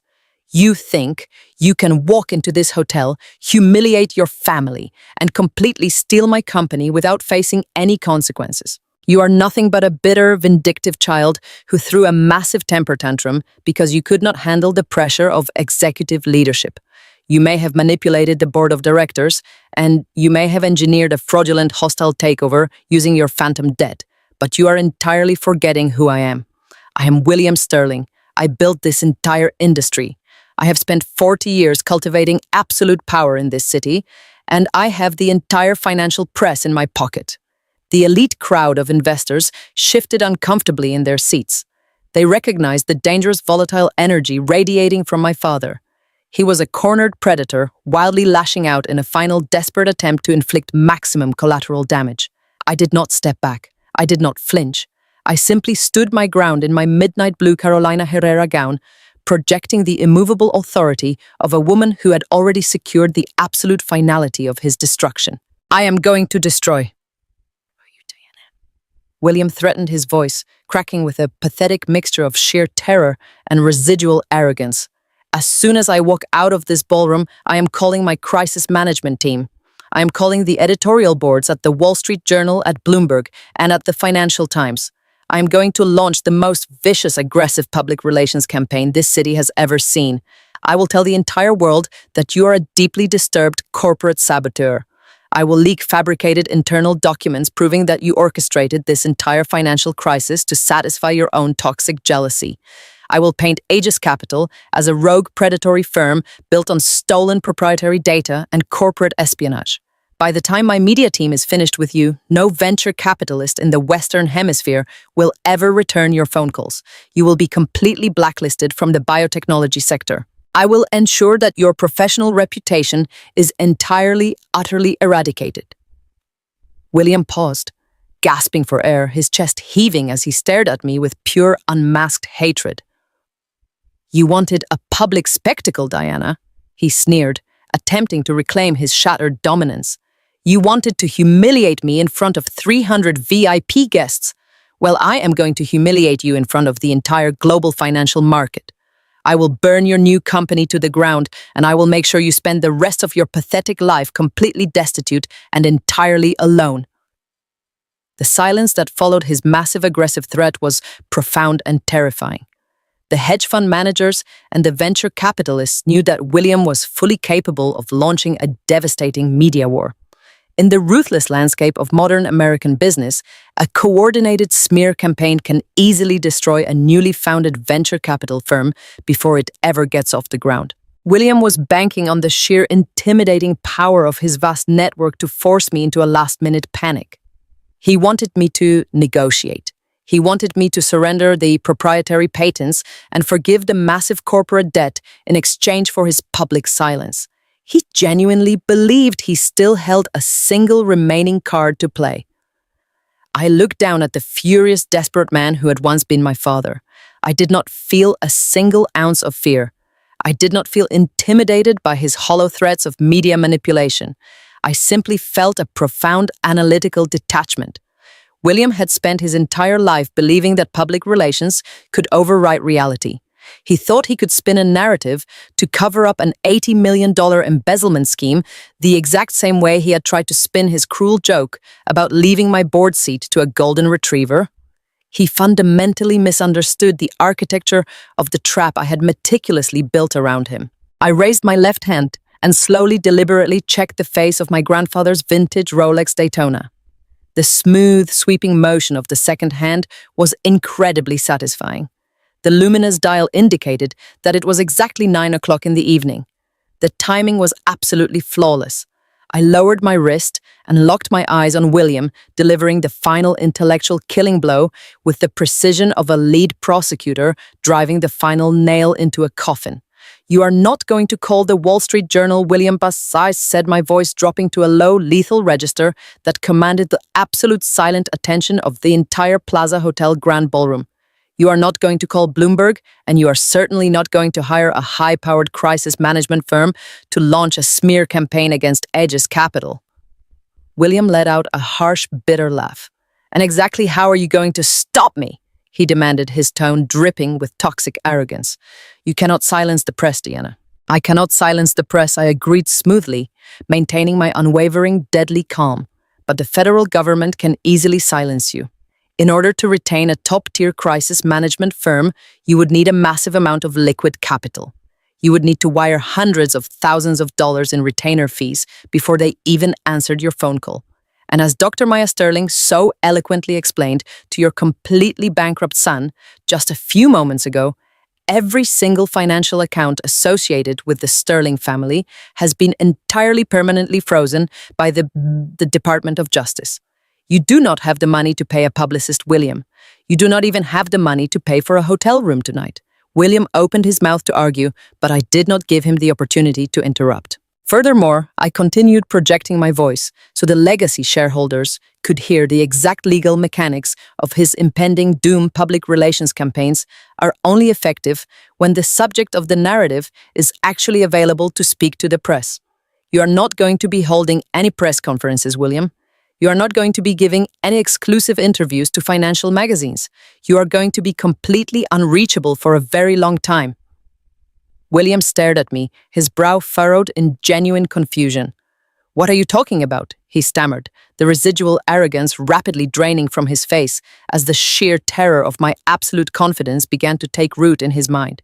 "I told you earlier tonight that I submitted the comprehensive forensic audit, the forged Cayman Island wire transfers, and the undeniable proof of your massive corporate embezzlement to the Securities and Exchange Commission 48 hours ago." I reminded him, breaking down the chronological timeline of his absolute destruction. What I did not mention was that my highly specialized legal team also submitted a duplicate file directly to the Federal Bureau of Investigation, specifically targeting their elite white-collar crime division. When a federal agency receives verified, irrefutable documentation of an $80 million wire fraud conspiracy executed by the chief executive officer of a publicly traded pharmaceutical company, they do not waste time sending a polite letter of inquiry. They secure an immediate sealed federal indictment from a grand jury, and they execute a coordinated arrest warrant. Victoria let out a sharp, piercing scream from the floor near the board tables. She finally understood the exact nature of the midnight deadline I had established. Preston dropped his manila divorce folder, his hands shaking so violently he could barely keep himself upright. William stumbled backward, his tailored tuxedo suddenly feeling like a heavy, suffocating straitjacket. "You told this entire room that you would rather have raised a dog than me, William," I said, delivering my final words to my father with uncompromising surgical precision. "You wanted to publicly humiliate me. You wanted to use this 40th anniversary gala as a massive theatrical stage to parade your false success and erase my professional existence. You wanted a public spectacle." I looked past my terrified father, past my sobbing mother, and past my completely ruined brother, focusing my gaze entirely on the grand gilded mahogany doors at the very back of the ballroom. I offered William a small razor-sharp smile.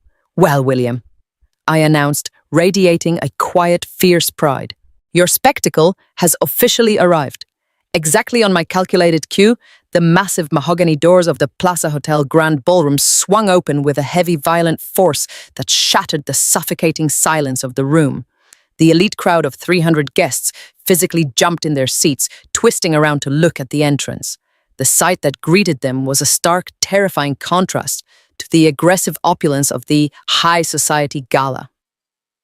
24 federal agents poured into the ballroom, moving with the swift, highly coordinated precision of a fully mobilized tactical raid. They wore dark, tailored suits and heavy navy blue windbreakers, with the bright yellow letters FBI and SEC emblazoned across their backs. They completely locked down the perimeter of the room, positioning armed agents at every single exit to ensure absolute total containment. The venture capitalists, the hedge fund managers, and the recently terminated board of directors watched in sheer unadulterated horror as the overwhelming power of the American justice system invaded their exclusive corporate sanctuary. The illusion of their elite untouchable status was instantly, permanently eradicated. The lead federal agent, a tall, commanding man with silver hair and a deeply serious expression, strode purposefully down the center aisle. He bypassed the terrified investors and walked directly toward the front of the room, where my corrupt family stood frozen in absolute panic. William Sterling, the lead agent, announced his deep authoritative voice, carrying clearly across the dead silent ballroom without the need for a microphone. He pulled a thick, folded legal document from the interior pocket of his suit jacket. I am Special Agent Thomas Reynolds with the Federal Bureau of Investigation, White Collar Crime Division. I hold a federal arrest warrant issued by the Southern District of New York.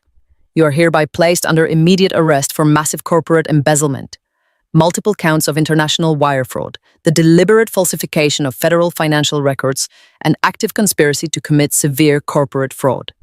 William stared blindly at the federal agent, his mouth opening and closing soundlessly.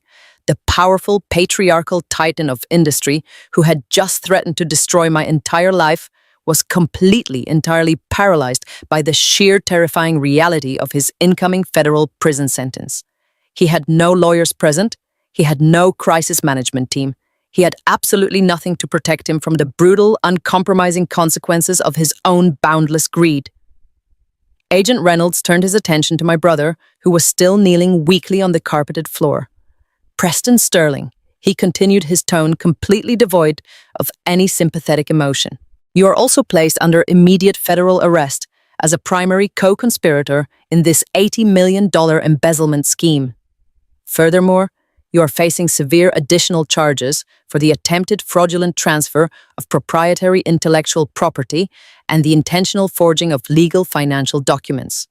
2 federal agents immediately stepped forward, grabbing Preston by the arms and hauling him roughly to his feet.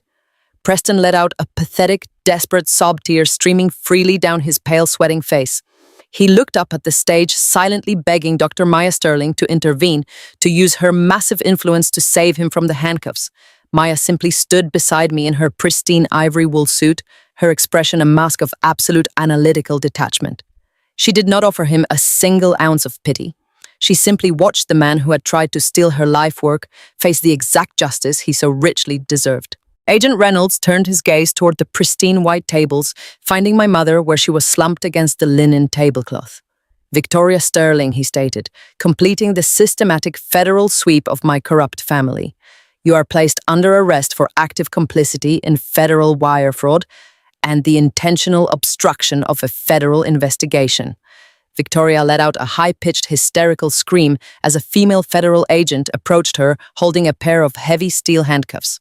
"No!" Victoria shrieked, thrashing wildly against the agent, making a complete massive scene in front of the 300 elite guests.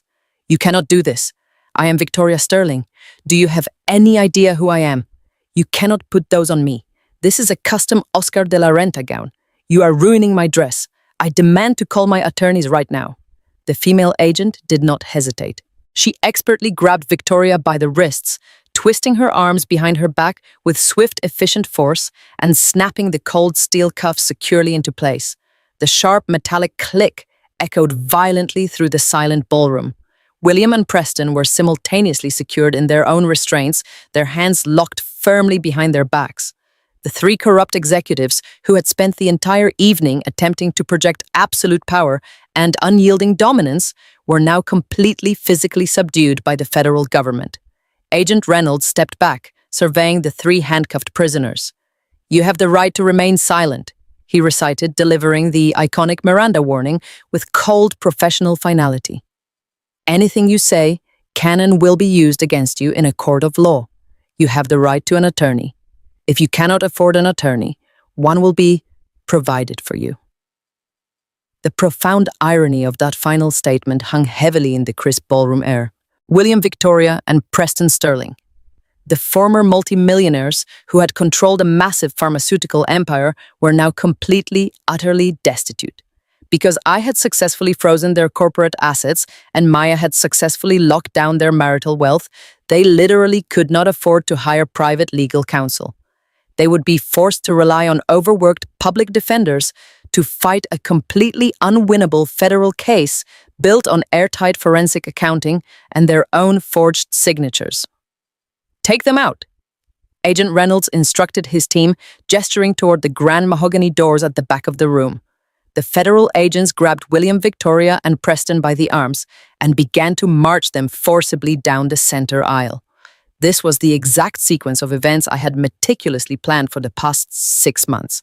It was the ultimate, flawlessly executed reversal of fortune. My parents had designed this 40th anniversary gala to serve as my total public humiliation. They wanted me to be dragged out of the Plaza Hotel in disgrace, while they basked in the applause of their elite investors. Instead, the 300 VIP guests, the legacy shareholders, and the venture capitalists sat in absolute stunned silence, watching the disgraced executives execute a humiliating, deeply pathetic perp walk. William kept his head lowered, his silver hair falling into his eyes, completely unable to look at the colleagues he had systematically betrayed. Victoria continued to sob hysterically, her emerald green gown dragging awkwardly across the marble floor, her heavy diamond collar catching the light of the crystal chandeliers, like a blinding neon sign of her profound sheer arrogance. Preston simply wept, his shoulders shaking violently as he realized he would likely spend the next 20 years of his life in a federal penitentiary. I stood on the carpeted stage beside Dr. Maya Sterling, watching the federal agents escort my corrupt family out of the grand mahogany doors. The heavy doors swung shut behind them instantly, completely erasing them from the high society world they had fought so viciously to control. The public ignition was over. The systemic betrayal was punished. The intellectual setup was executed flawlessly, and the final legal killing blow had been delivered with absolute uncompromising precision. I checked the face of my vintage Rolex Daytona one last time. The time for corporate warfare had officially ended. The time for reclaiming my grandfather's true legacy had officially begun.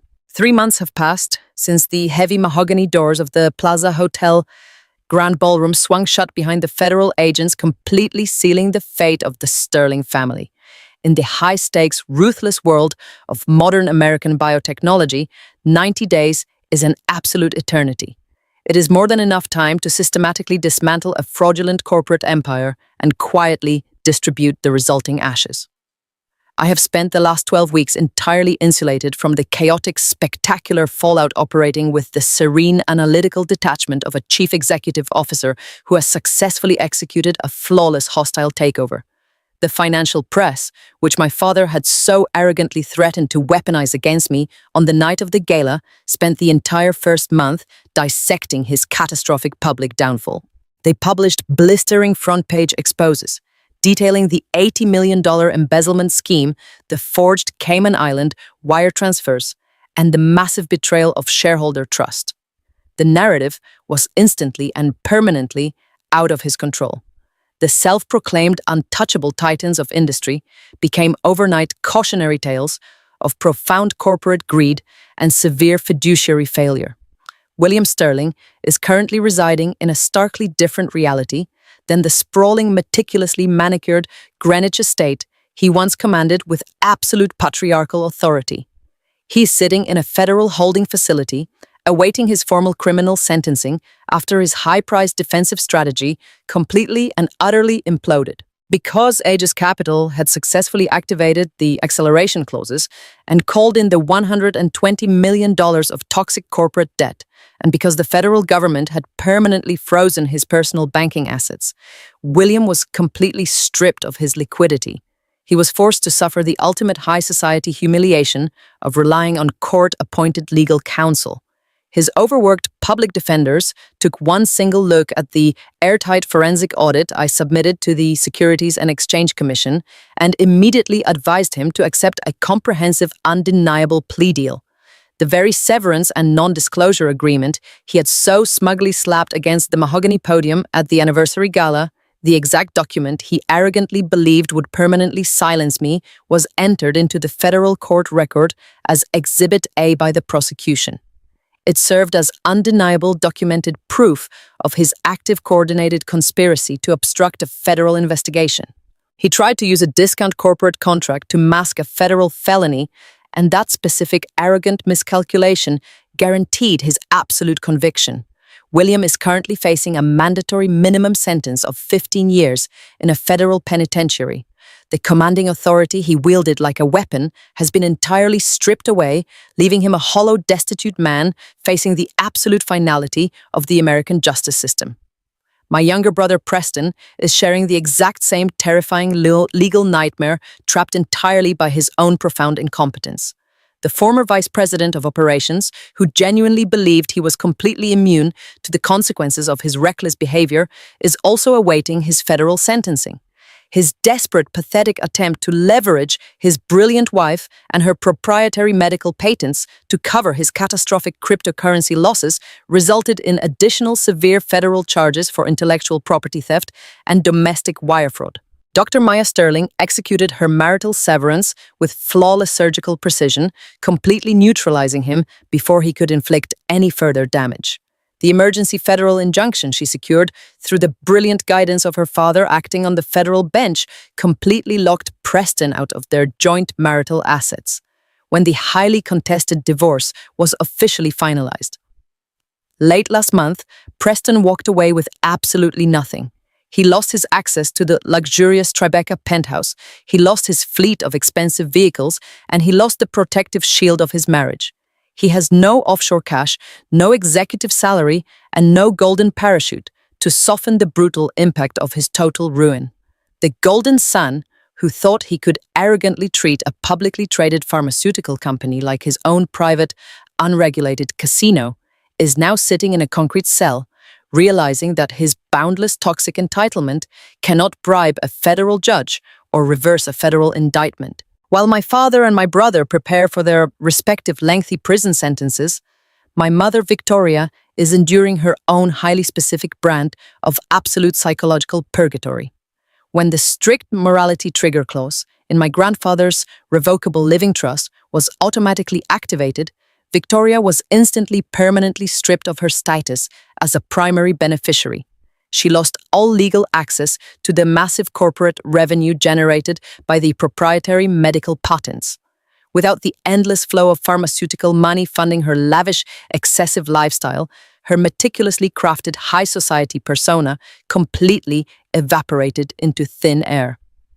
Victoria Sterling now resides in a cramped, rented two-bedroom condo on the industrial outskirts of the city, a space smaller than the walk-in closet she once commanded at her estate. The custom emerald green Oscar de la Renta gowns and the heavy blinding diamond collars have been completely repossessed or auctioned off by federal authorities to cover her mounting civil penalties.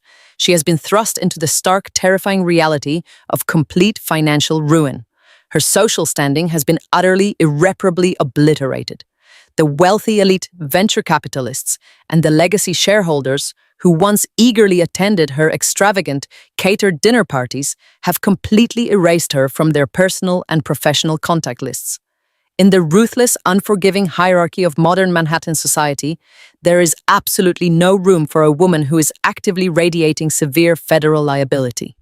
She's entirely isolated, abandoned by the very superficial people she spent her entire adult life trying to impress and manipulate. Over the past 3 months, my parents and my brother have made numerous desperate, pathetic attempts to contact me. They have left frantic, weeping voicemails on my secure corporate phone lines. They have sent deeply manipulative emails pleading for urgent financial assistance and begging for unwarranted familial mercy. Victoria even attempted to bypass my private armed security detail at the Aegis Capital headquarters last week, hoping to leverage the false illusion of maternal grief to secure a private meeting. She stood in the lobby demanding to speak to her daughter, completely forgetting that she had publicly stated she would have rather raised a golden retriever. I have not returned a single phone call. I have not replied to a single electronic message. I have met their frantic, desperate pleas with absolute, impenetrable, unyielding silence. Engaging with them in any capacity would imply that there is still a negotiation to be had, and I do not negotiate with convicted felons who actively conspired to frame me for their own massive federal crimes. Silence is the ultimate weapon against narcissists who thrive on controlling the narrative. By completely severing all avenues of communication, I have starved them of their absolute favorite resource, which is my emotional reaction.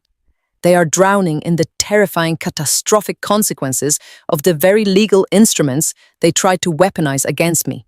They tried to use high-interest corporate debt to fund their lavish, reckless lives, and that specific debt completely bankrupted them overnight.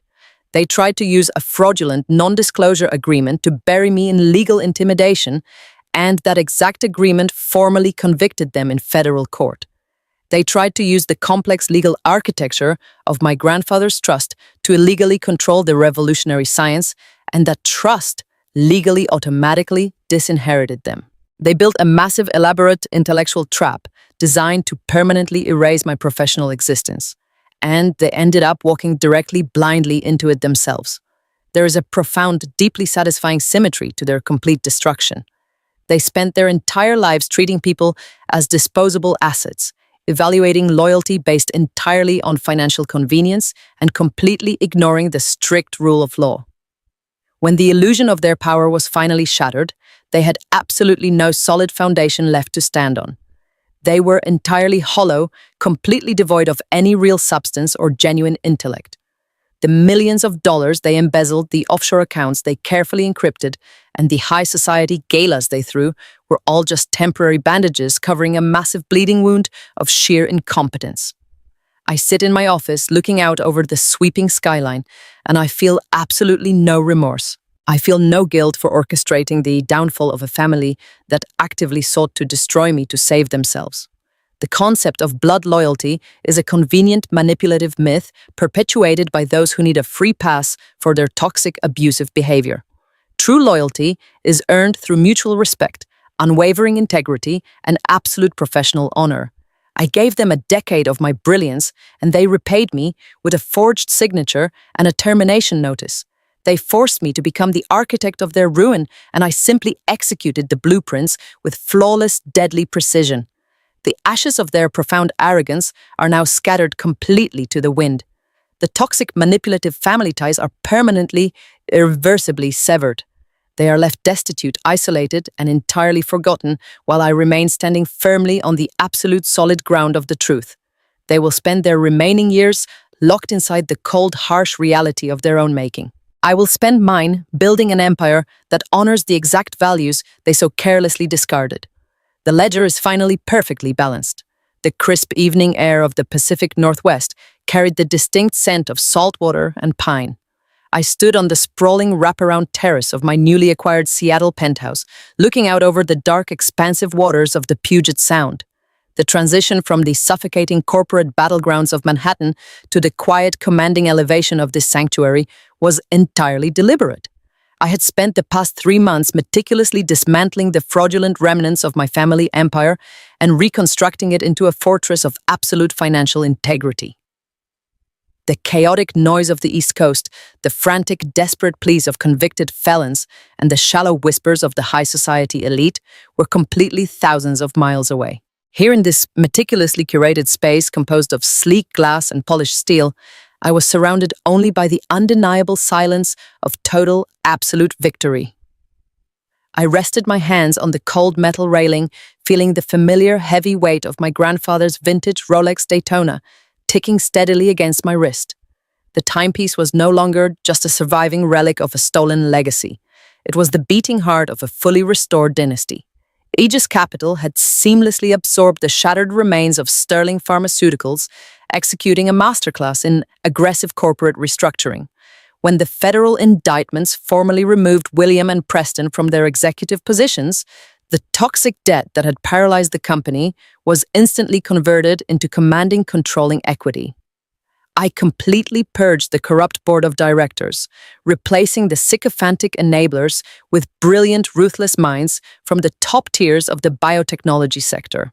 We streamlined the operational architecture, we eliminated the bloated offshore holding companies, and we redirected every single available dollar of capital straight back into the research and development pipeline.